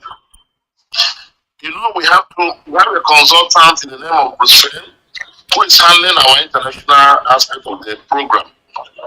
He has told us that because of the state of the United Nations now, due to the various wars they are waging or they are trying to cause, like the Israeli issue, the Ukrainian war, and so many other things, that our matter could be one of the least in their agenda or in their mind. So because of that,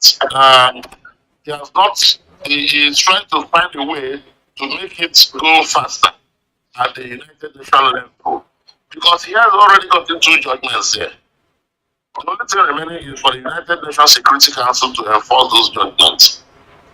But the United Nations Security Council are focusing on Israel and Ukraine and all those places with war and crisis. And our own case is the smallest case. I don't believe that. Sorry? I don't believe that. Let me tell you why. It's not you that I don't believe. I don't believe that our case should be the last. Because when Biafrans were killed, the same United Nations, the same Security Council did not say a damn word. They did not say anything. They brought in observers that covered the atrocities committed on Biafrans. Now, Britain is the one sponsoring the incarceration of our leader, Mazi Nnamdi Kanu. Why is it that the United Nations cannot, a thing that does not require war? Dealing with Mazi Nnamdi Kanu's case has nothing to do with war. It has to do with executing human rights principles, and that can be done with enforcement. As they can go to Congo and fight, they can go to anywhere. If you tell Nigeria you violated international law, America can go one day and say, okay, we're going to bomb you. Why is it that anything that concerns Biafrans always take the last part? They have not even admitted that genocide was committed on Biafrans. So why? I ask this thing so that our people will know that the the us is against us when it comes to justice. So let's not wait on Bruce Fein on what he's going to say. I think something must be done with Kenya. At least the African Union is still sponsored by by Britain and all the rest. I think African leaders should do more. So I'm simply putting directives to you so that where you can lay attention to, focus your attention to somewhere else. Because if you wait for UN, they're not going to do it because Britain is there. Britain is there. They are the ones responsible. Have they questioned the fate of Mazi Nnamdi Kanu? No. Have they said, why are you holding a citizen? No.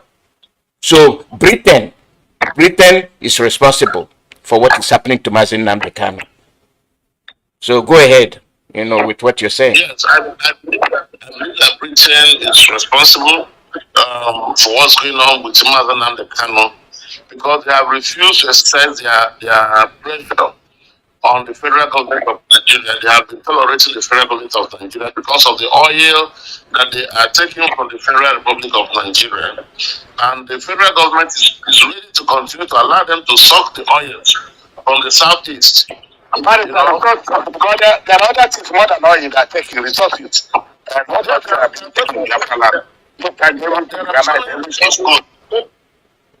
Yes, there are so many resources in Biafra land, in Nigeria, not only in Biafra land, in Nigeria that they are taking from without paying the dues that they are supposed to pay. Just the way France was looting Burkina Faso, that is the way Britain is looting Nigeria as I speak to you today. They dig up our rocks, they take our precious stones and mineral resources, package them and send them to Europe.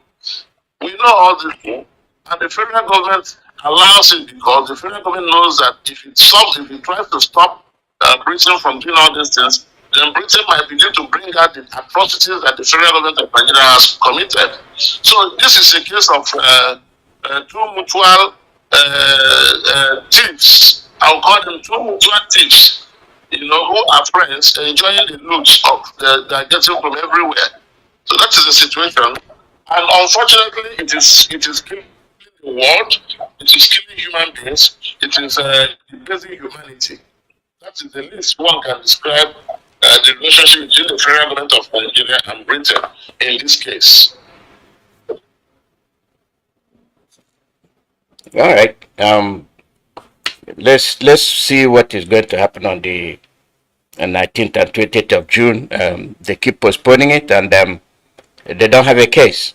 As far as we are concerned, as far as IPOB is concerned, they don't have a case against Mazi Nnamdi Kanu, and I don't know what they are trying. I don't know what I really don't understand the case.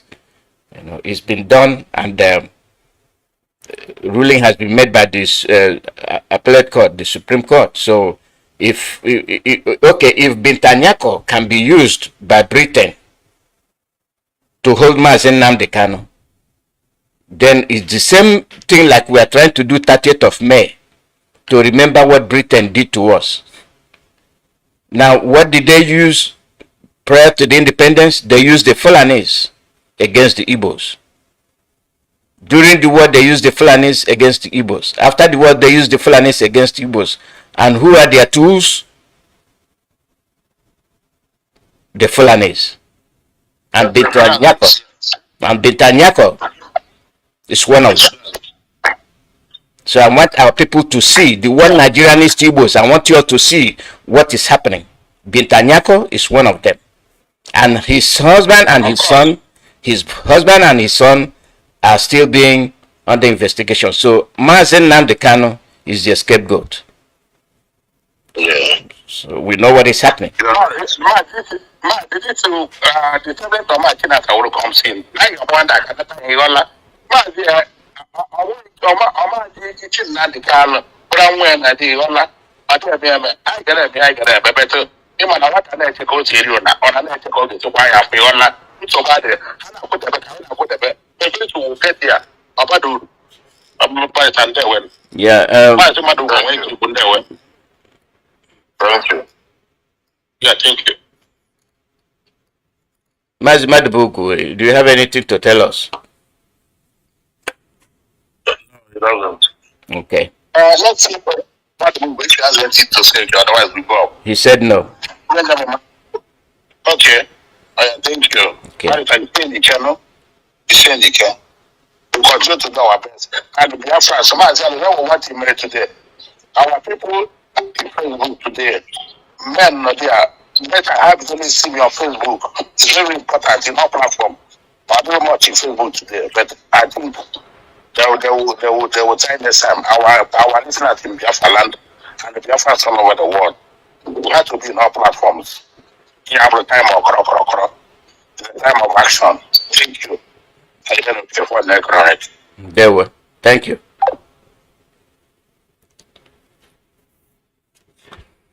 This is live broadcast from Radio Biafra USA.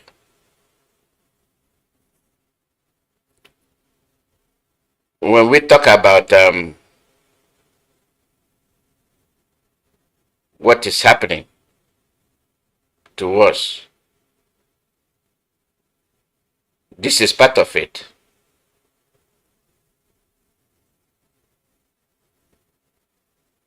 It is what they have been doing to us.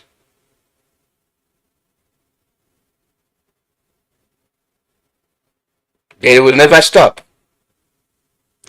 Oh, the case is they are dealing with war in Ukraine. They are dealing with what? When did the Mazi Nnamdi Kanu case start?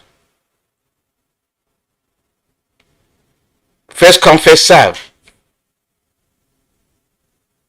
You don't need all those things to implement your laws violated by a specific country you are aware of. It is the same United Nations and the same Security Council. Anyway, we are dealing with the 30th of May and the atrocities of international world on Ndibo, on the Biafrans. What's the difference between what is happening in Palestine and what happened in Biafra land that is still ongoing? Ours should have been the priority. Ours should have been number one. Because that program, that killing, that genocide is still ongoing. But the United Nations is not addressing it because Britain is sitting on it. And they are acting as if nothing's happened. So the lives of black people don't matter. It doesn't matter. In any way, it just doesn't matter. The war in Ukraine. What about it? What about the war in Ukraine? How did it start? The war in Palestine, how did it start? The war in Biafra, how did it start? It has not ended. But they have not addressed it. Because they are busy stealing our resources. Through the help of the Fulanis.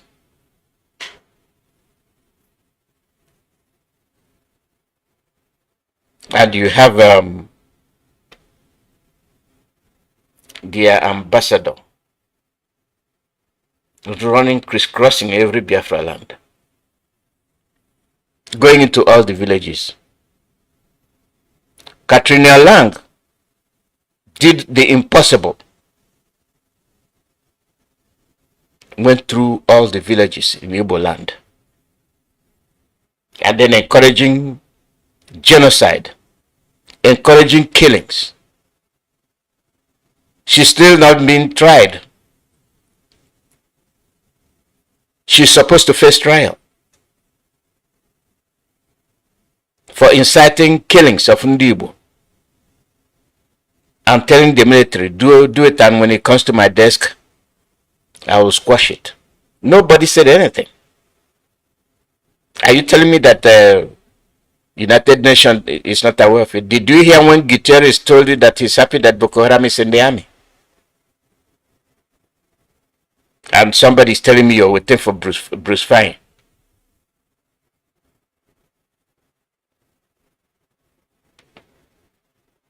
If it were to be what they, okay, tomorrow we are going to bomb you. And the so-called West will tell you, by tomorrow you have to release Mazi Nnamdi Kanu or else we'll bomb you. No, they are not bombing. If it is Libya, they will. In the next second, they will have their fleet around the coast. Oh, it is if you plot a coup, we will not let it stand because it's not your man in power. Mazi Nnamdi Kanu that wants to save his people, you not let him stay there. Ndibo, Biafrans, the hands that are around your neck are too many. You and only you can wake up, understand. When you say no, just like the Malians, just like the Chadians, just like the Burkina Fasos, if you don't wake up, this rubbish will continue.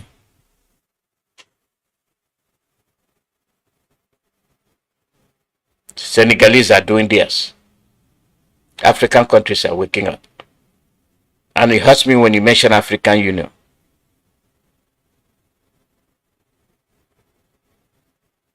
They keep quiet. Now the African countries are banning ECOWAS and the African Union because they have no use. They are useless.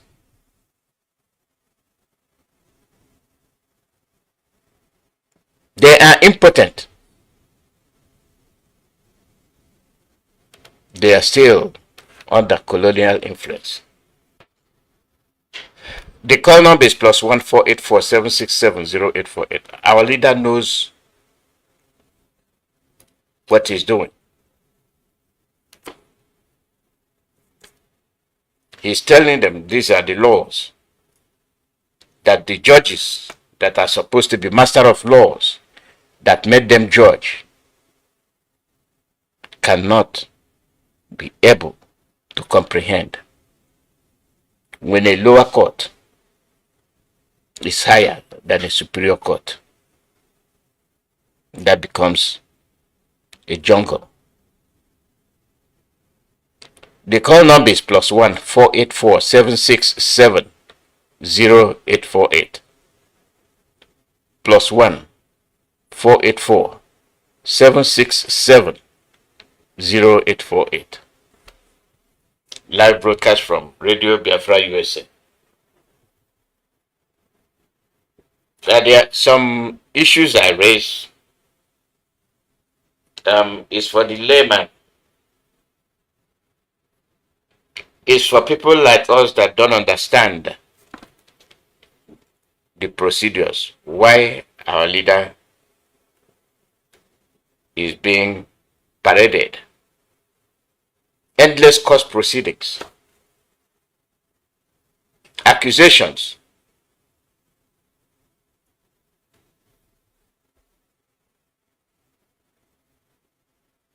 Accusations upon accusations. But they cannot be able to tell themselves the truth. Caller, your name and where you calling from? Good morning, sir. I don't really have so much to say. Only telling people on your demo and all the other. I just want to speak what is on my mind, and I don't want it to jump in out of context or whatever. It feels very, very sad. I feel sad within myself. I hope I know that, I feel sad within myself. I'll tell you that now. Looking at this man, Mazi Nnamdi Kanu, at the court today, I would get so much. Why don't you work? You can, think that this man, next month, 3 years, this man has been locked up in that detention. 3 years, this man has been locked up. For this man to be released, these people are still holding this man. Holding this man captive against his own will, against his own wish. Okay, stop man that thinks about what I'm just saying. I didn't even say it. I didn't even say it, I didn't speak about it. I want to show them and change that already won this case. They betrayed them. After betraying them, now the police in case of what has been done?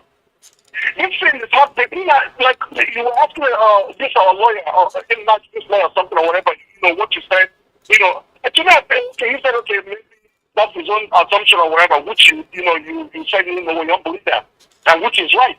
That our problem is, which problem is this? And then when, people say, they will not have, I don't know if you know how to say this thing. Is it not time for us to choose the what they call it, the nation or whatever? Just to show that our case is not the thing, or whatsoever. So that we accept the attention of the children. Listen, we are in need of our own freedom. Nothing the getting as a reason. Listen, take your own list of the law. We don't want to be part of Nigeria. What kind of thing is understand? What is happening in America? Let us have our own freedom. Yes, we don't want to do that. Because I don't know you guys have your case, you'll do it. But let's do this. Because I remember the last time they came on a little last year or whatever. After 2020, it's going to be a different ballgame. Please bring it up. We're already out of the year. Out of the field. Don't do the same thing to me. Everybody next time you see, do what? We don't postpone and postpone it. This man will spend another year over there, another this thing like Nigeria. Why is this all the same? What is this? What is this?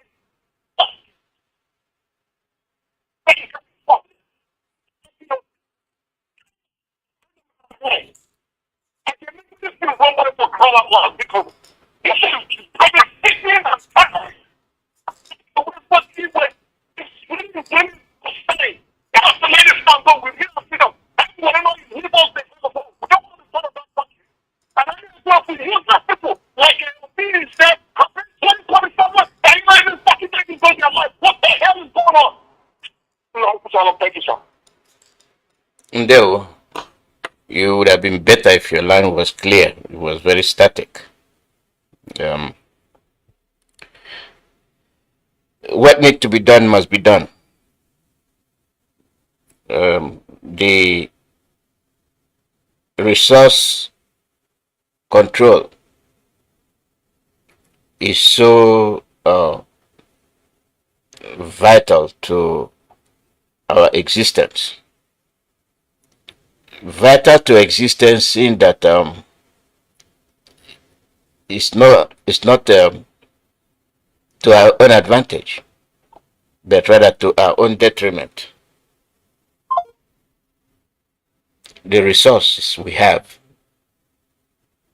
is killing us instead of helping us. That is why they want us gone. That's why they want us away from the land. Resource control. You saw what happened in Congo. You saw what happened in Congo. They still have white mercenaries. Caller, your name and where you calling from? Yes, Mazi, good afternoon from here. Welcome. Calling from UK. I appreciate you, Mazi. And then they will continue to empower you. I did the US and all the press officers and Biafrans at large. I salute you from the bottom of my heart. And once again, this brother will go calling from UK. And Mazi, I hope I'm coming out clear because something has to be done to make sure that we regain our freedom. Mazi, my brother just dropped now. Mazi, am I coming out clear? Mazi, you are clear. If not, I'll let you go. Go ahead. Yes, my brother just come for playing his frustration. Everybody is frustrated. Everybody is frustrated, including me. We have to say the truth the way we is. We have to put the effort. Yes. Let's know where the rain starts to be beating us. IPOB is one of the biggest organizations on this planet Earth, if not the biggest. That only took his time to put us together. I have never been to any Igbo party organization before since I was born. It can't even bring me here. IPOB is the only way I go. I have joy. Ask the people that knows me here. We know we're under oath, don't lie. we discuss everything that's happening to our people. How we are going to, rescue ourselves from this quagmire for Nigeria.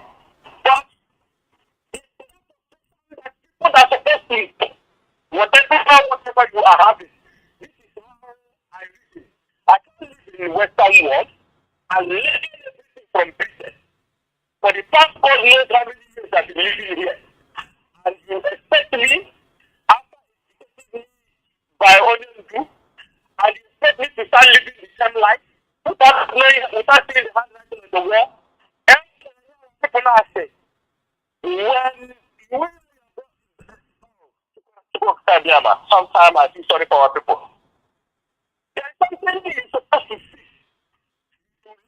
To live that thing for your own benefit and the benefit of your people.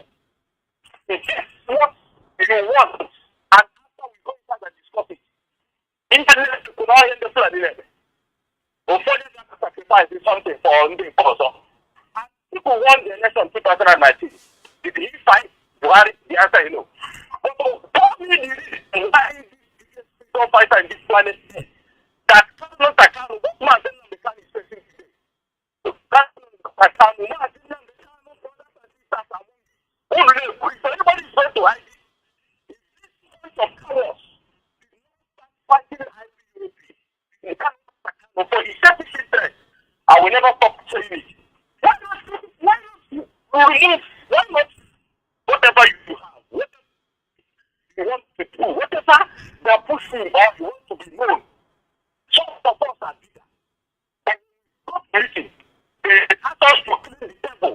One of the others are everywhere I have, I do it to myself without talking to it. It's not about the humanity. Some of us can see very well. We clean the floor. People that listen to me in London now know if I'm lying. Come here and say it. We do all these things. It's an example we are showing that nobody can live here. They give you something to go and serve. You go and serve people. Whatever you have, that I never see anything that say they are going to one person, they are going to make me sympathize the vote we took. That instead of you to put your fellow Biafrans in danger, your fellow comrades in danger, we all read the road. We all take the vote. Why should I compromise? But today, some of our people are compromised. What only they do tell us. And we are paying the price. Because if this bastard did not start fighting IPOB, Kanu did not stop his rubbish. Stop his rubbish with you will be more afraid of us. Like they are afraid of us. Because they kidnap only. We are trying now the suffering of only. But we are quickly forgot the atrocities of Kanu and his siblings. But are capitalizing on what only siblings are doing. For begging for money. Which is the people who have told us they are criminals and bunch of bunch of cowards in our land. They go and beg the money. What do you want to do? I can go to your call. You can tell the first questions. My family name. It's some potato. I can never. So when we start fighting, all of us are trying only this. For how many years? When Onyeko was kidnapped in 2017, don't you see how IPOB stand up? Nobody were, looking. Even go to IPOB member house and I used to do it more because some idiots somewhere begin to tell you people that can what we are facing. So I hear something else, and the second one then will be happy. He said it in the court. The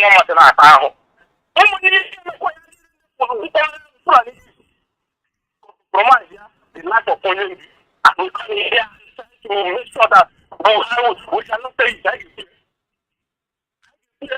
Because we have to listen to his abilities of his brothers and siblings. What was Onyendu that to ask for the freedom of his people is under United Nations Charter. The freedom of the indigenous people has to be asked. Mazi Nnamdi Kanu is not what is, you know what he's asking. And they're causing today. So some people in Biafra land and Igbo land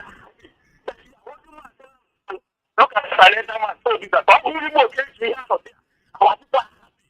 You know, get your own business. Mazi Nnamdi Kanu na-ata everybody. Mazi job. If Mazi Nnamdi Kanu happens to I will see the campaign to different of this thing. There were +1 484 767 0848. The way we face the issue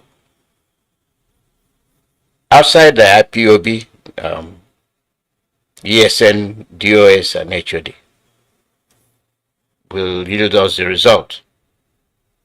Caller, your name and where you're calling from.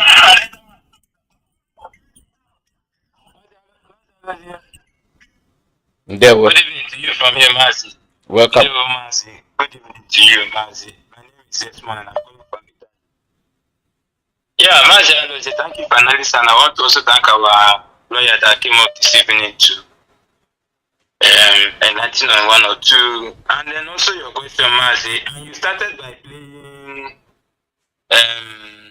the atrocities that have been committed against our people. You know, trying to highlight the pogrom and other things. Mazi, we know that what happened in the program of 1966 was we will not be able to ascertain the level of British involvement.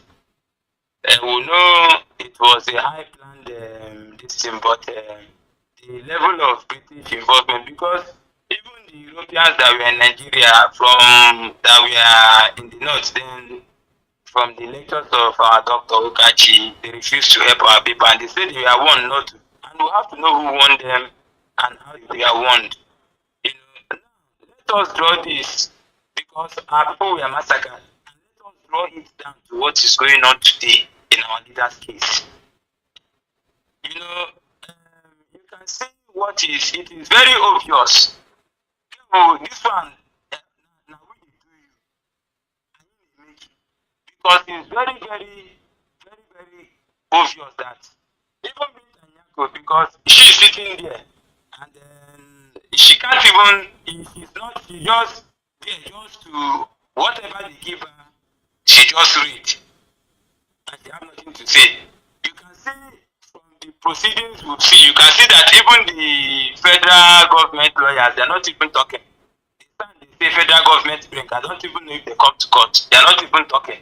What Netanyahu will do is she doesn't even talk. What she will do is she will just come and she will read what they give her, and then she will keep quiet. That's it. Don't finish you. Then let us talk and talk and talk and talk, and that is our own business. You know, then they will do what they like. Mazi, what I'm trying to say is that this is something that has been happening for a very, very long time. We have suffered, and now this one that we are seeing, that our leader has been detained with one cloth over 3 years, you know, and we are seeing it, and they are doing it with impunity. I think, for me, I think there is opening here, what is the eye? What have we not seen? What have we not suffered? What are we afraid of? Saboteurs are in our land, destroying our land. The governors, the politicians, the organizers, and the rest of them. They bring one idiot, some 20 criminals in our land. We've seen them. And the Fulani are entering our land with their cow, with it is happening every day. What getting also from? What are they going to do again? All these things, I don't know what's happening in war. What are they going to do again now? Okay, are they not using aeroplane to be cleaning our people in the bushes everywhere, in Olo, in all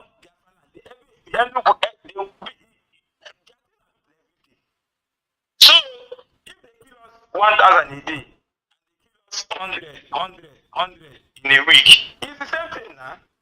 You understand now? So for me, I think okay, medicine out there.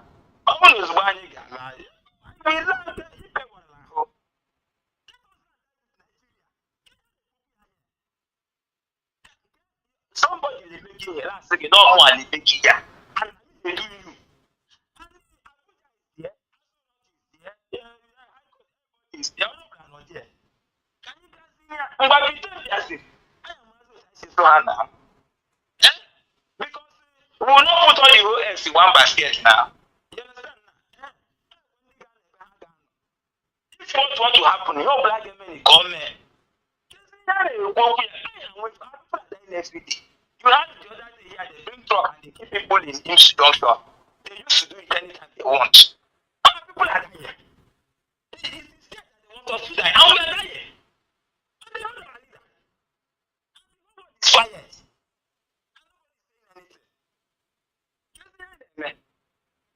Well, this thing is just like play. And Peter Yako will come there.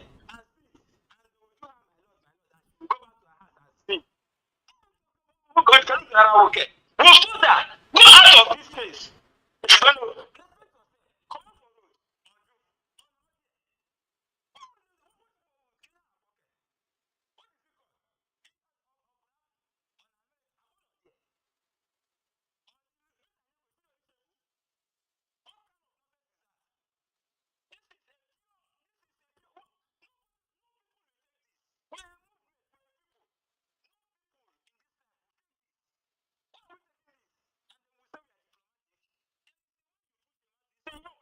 Yeah, man. What have they not done to us? They bomb our villages. They killed us. They've done everything. What have they not done to us? I want to rise up because we cannot allow this to continue. We cannot allow. And all these saboteurs in our land, danger. Because we cannot guarantee anything again. Because what is happening is that people that are allowing the enemy to come in.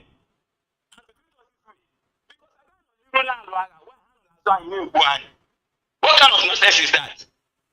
This cannot continue, Mazi. That is my own message. This cannot continue. Because we don't know what they are doing. They will be there. They will say, hi, if you go, talk this, gently, quick, keep your voice down. And say, and let him be shouting. Let him be holler. We know what we are doing. They know what they are doing. So, they will not use, they will not come and do it. So they will not be using one bit and Yako and one Nigeria government. And they will carry military.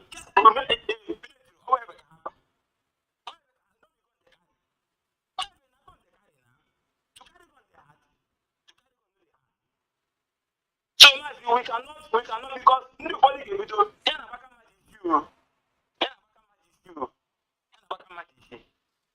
They want to come and bless you from here. Ndewo. +1 484 767 0848. Live broadcast from Radio Biafra, USA.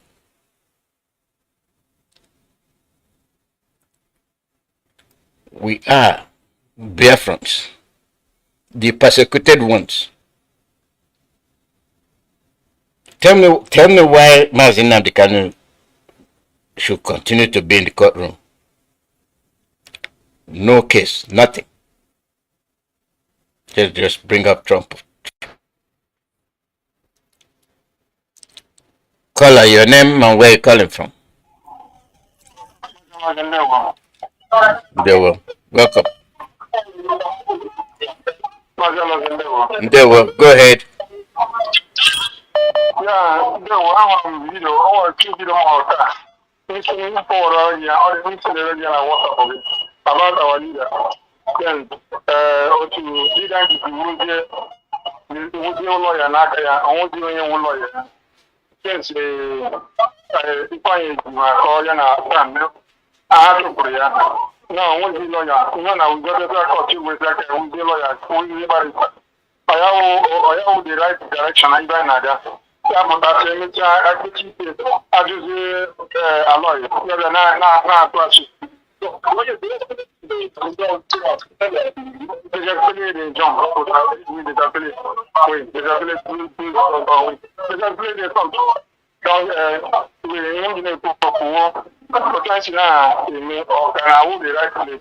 Not Since you come back as because our people, we need to do the normal things because we need to bring back our Ipanyu and the Sam.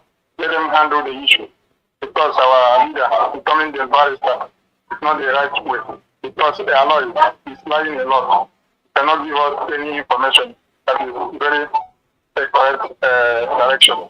I think the next thing we need to do is we need to get all your brother and abandon him because it's not the right direction. It's not really not in the right direction. That's the only thing I want to say.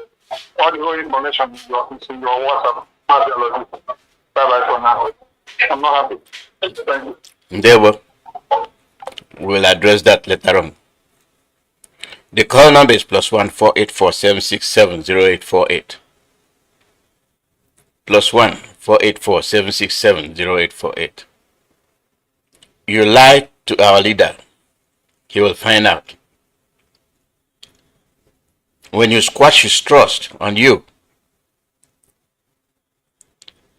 not only is he will be on his, you also will be on your own. You want to use him to make fame.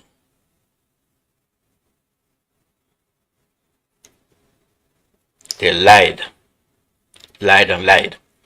Call out your name and where you're calling from. Yeah, Mazi Nnamdi here. There were. Go ahead. There were. Yeah, all hail Biafra. All hail Biafra. Spoke Gabia, my guide and protect you. Protect our leader, Mazi Nnamdi Kanu. The man that will destroy Nigeria, he said it, that Nigeria must end. The man that our Lord Chukwu Okike Abiyama sent to us to save us, and he is doing his job. The only thing is for we to stand with him, and dismantle that Sioux country called Nigeria, because it's a fake country. It's a country that I never see a person that come out be proud of. Is a killer. So we have to resist that country. We have to make sure that country called Nigeria we remove from Igbo man, Biafra man body. When you see Igbo man or Biafra, if you ask him, he will say, I am from Biafra land, or I am Igbo, not to Nigeria. Because British know why they create that country. British know why they create Nigeria. Is to hold Biafrans down. Because without Nigeria, all blacks in the world, we know where they are. Because blacks now, they are in darkness. They are blind. But to destroy Nigeria, everybody will open eye. Because Nigeria is a dead country. Nigeria is a evil country. If you don't know any man that claims that is Nigeria in the media, I'm seeing all of them. I'm proud of one Nigeria. Even our Igbo people are reporting things about Nigeria, about the good of Nigeria. Nigeria is a beautiful city. I say you are a baboon. You know nothing. Have you been in Singapore how many years ago? You are clapping hand, you are in Nigeria. Our men and women are representing evil. Country that is killing your people. You are representing, you are playing football. You are representing evil country called Nigeria. Because you are a sportsman and woman. You come out to be a Nigeria coach. That Nigeria that is making your people useless. Look at the Liberal area. Like Jobu City. No skyscraper there. No development. No nothing. No park where tourists can come with cruise ship. British just exactly want to destroy our land so that their land people will be running to their land. But our people never know. They want to go Britain to go and have fun. But Britain today is because of oil in Biafra land. You never think that of that useless head you have. Britain is our problem. Look at our Onyendu. He commits nothing rather than to leave his people to be free. They hold him there. As they hold him there, they hold all of us. If you don't know, as we come out today, we are free. We have to stand. We have to destroy Nigeria. We have to leave that Nigeria for them. We can't wait for them to tell us. We have to tell ourselves the truth. We have to organize and leave that country called Nigeria. When Igbo people go to their land, nobody will come and say nothing to us. We will pursue all those governors that don't mean well for us. They cannot come to our land and tell us what to do. We have to go. If it's to occupy that governor's house, we occupy there and sleep and organize ourselves. That to stay under Nigeria, be suffering. Our people are dying every day. Our people are missing in Lagos every day. If you don't know, in Ugwausa every day. If you don't know, and you are still claiming one Nigeria, and our people are suffering. Wake us, Biafrans all over the world. Those that believe in freedom, we have to fight and be free. Forget what UN is doing there. They know what they are doing. They know that the Palestinian people are dying, but Biafrans, no. We are not human beings. We will wait till they solve the problem of Ukraine and Palestine before they remember us since how many years? 1945. You don't know that Biafra exists. Let's tell ourselves truth to Igbos, those that call themselves a professor, living in US there, UK, putting tie every morning, speaking English. We want to go home. Biafra is the answer. They will call her your name and where you calling from. Call her your name and where you calling from. Mazi, I greet you, my beloved father. They will. My name is Mazi Kenneth. I greet Biafrans all over the world. Good morning, good afternoon, good night. Depend on your time and your location. We are here always. We will not go anywhere. For this radio Biafra, what we do, our leader, great for us. When he tell us, say, now here we will talk the truth. Now here we will talk as it is. My prayer go to my leader. That whatsoever any hand that hold him down, that say he will not come out from the DSS dungeon, that say he will remain in prison, may that person with his family and in generation, may they not live to see tomorrow. So shall it be in the name of Chukwu Kabiam. Any man, any woman calling our leader's name in their shrine, in their occult kingdom, in their any kind of enchantment that they are using in the name of Mazi Nnamdi Kanu, it will never work for your health. It will never work for your body in the name of Chukwu Kabiama. I pray.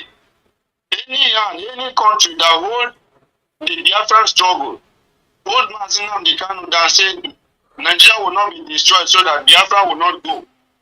That country with every of their citizens, in any way they find themselves in this world, they will never see good thing. They will perish. Their country will be destroyed. More than even that Nigerian. So shall it be in the name of Chukwu Kabiama. So he said, Biafrans all over the world and lovers of freedom. We all see what is happening with us in Nigeria.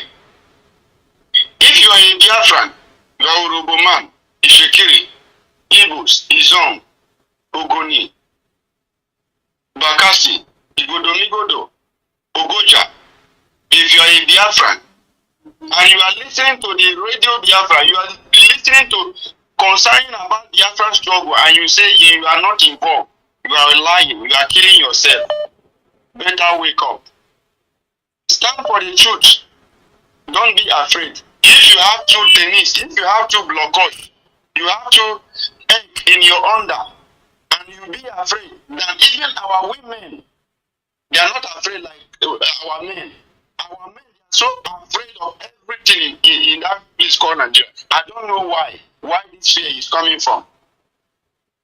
Our forefathers, they fought for us. They laid down their life for us, right from 1967 to 70. They don't be afraid. We benefited without guns. They challenged Nigeria and their allies, terrorists, Britain, America, France. Our forefathers challenged them. Then why today we want to sell ourselves to the Fulani Sokoto Caliphate and Britain? Why are we afraid?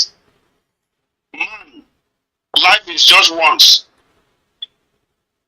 The time has come for us to say no, enough is enough. Behold our leader. They are killing our people in the eastern region. All over Nigeria. Our property has been destroyed. When Mazi Nnamdi Kanu come and said this struggle, say no, enough is enough. Let my people be free. You say no, who is Mazi Nnamdi Kanu? You want to kill him because you are working for Nigerian government terrorists. Because you are Ohanese. Because you are Igwe. Because you are the village title chief. Because you are the governor. Because you are the senator. You are working for your family and you think other people should perish because of you. We are watching you people.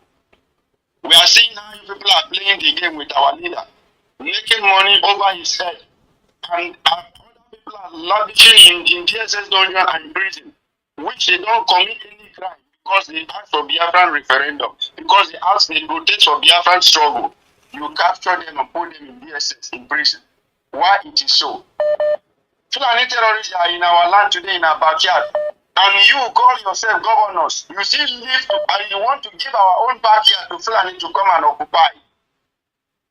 They bring the embassy, so-called Britain embassy, to Eastern region. Why are they making all those things? To make our youth, to make our girls to run away and leave the backyard for them, let them come and occupy. It cannot happen anymore. Britain, you know what you caused for us. You kill our forefathers. Take some of them on captive. Today, you are coming, no better company in the Eastern region, but you want to bring embassy for us so that we can get paper, give us free visa, let us run away and leave the backyard for you. So to take the resources as we are taking. But we say no to that. We don't want your embassy in the Eastern region. What we want, we ask for the freedom of Biafra and to free our leader. This is what we want. Our leader is your citizen. Why do you keep so quiet? Because you know that this young man, he cannot be bribed. He cannot be bribed. He stands for what he stands, that his people must be free. And you think that you are keeping him there, you are just wasting the time. You want him to die so that you forget about Biafra. He cannot. We have already sworn a stake and oath that nothing will ever make us to remain in one Nigeria, because one Nigeria is a scam, and you use the name of one Nigeria to kill the citizens of Nigeria, the good ones, those that they believe in freedom. That is what Nigerian terrorist government and their allies are doing. Killing innocent people in the eastern region, killing Biafrans, killing the Hausa people, the Christians one, they are killing them, but nobody's paying for them. Taking all their backyard, giving to Fulani people to occupy.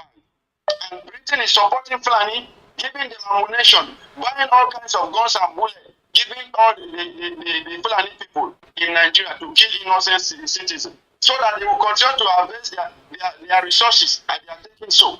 They want to keep us together, and why other tribes are losing? Our numbers is going. Then Fulani is moving advanced. This is what the Britain wants. America, France, Britain, they are all in one place, fighting for one Nigeria, not to separate, because they are taking all the resources free. They kill innocent citizens, they kill innocent Biafrans, they kill innocent Oduduwa and the real indigenous people of Hausa people. Why is it so? Many people, they are in your country, you are chasing them away, but you come to Africa, rubbishing Africa, stealing all the resources, killing innocent people, buying guns and bullets, giving innocent the terrorists to come and kill innocent people. Why you will be there taking all the resources? We, the people of the black race, we are suffering in your country, packing shit, doing all kinds of dirty business. Then you come in our own place, take all our mineral resources. When we say we need freedom, you say we cannot be. But in your own country, you see electricity, 24 hours, you see road, good road, and you see good hospital. When you come to Africa, where you steal the resources, there is nothing is there. With the help of the useless people called politicians in Africa. That is why Mazi Nnamdi Kanu come say, let my people to be free. And you say, who is Mazi Nnamdi Kanu? Who is Britain? Britain has two heads. Mazi Nnamdi Kanu have one head. Britain people have one head also. Why it is so? Is it because of your own color? You think that your own color is best and other people, they are nothing in this planet Earth. But we say, all the justice, all the things that they are doing to Biafran people, doing our leader today, suffering. And those people that they join hands together, kidnap our leader from Kenya, bring him to Nigeria. All of you, with your generation, you will perish and you will pay for it when the day comes. And those people in the eastern region, making governors, councillors, we are still giving you people chance. The day it will happen, that your office, you will never smell there. We fool everywhere like ants. But when it happens, we will stink you. This is what we are telling you people. Repent from your evil and speak the truth for your citizens. Nigeria, we have already given enough time for you people to release our leader and set the date of referendum. But if you say you cannot do this, you want to continue to detain Biafrans, continue to kill Biafrans, and continue to take all our resources. And when we speak, you say, who is us? You want the planet to come and give their Quran in Atlantic Ocean, take all our backyard so that you will be concerned to happy, like they do to the Hausa people in the northern part of Nigeria. It cannot be in Biafra land. And all those people giving our land to Fulani terrorists to come and do Roga, take those people away back to the northern part of Nigeria. We don't have enough land. Go to the north, they have a larger land. Why don't you farm there? Why don't you graze there? But when they come to Eastern region, they want to destroy all our forests. They want to destroy every kind of land that we have. With the help of these bastard people called politicians in Eastern region. Mazi Nnamdi Kanu is talking for all the people that he doesn't have man to speak. Mazi Nnamdi Kanu represent them. You are there in the councillor. You are there in the governor. What are you representing? You represent to come and kill your people. You sign to come and kill your people. And that is you believe that, yes, this is the work that the plan give you to do. But enough is enough. Let this young man go. And let Biafra should be free. Say, Thank you so much, Mazi. And this is the word we ask for. And I appreciate all the leadership, those are working in the truth art. Not by to my God. You cause confusion in this struggle. You take money from Biafran money and eat, and you think that you will not pay back. You will pay back in double fold. Because the blood of innocent people that they are dying, that is the blood of the innocent people you are eating. If you don't know, the day is coming, you will pay. Thank you so much, Mazi Alozi, and may God bless Biafrans all over the world. You say, thank you. Caller, your name and where you're calling from. Hello, Dr. Chukwuemeka Alozi. Thank you for taking my call.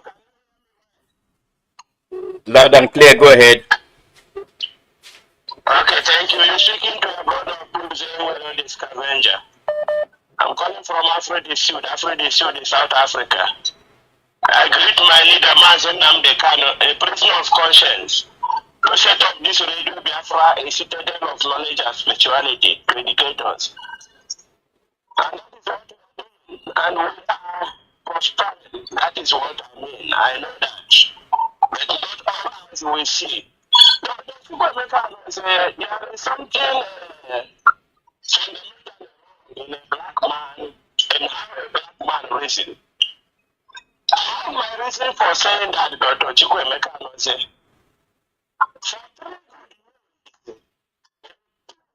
good years, Nigeria,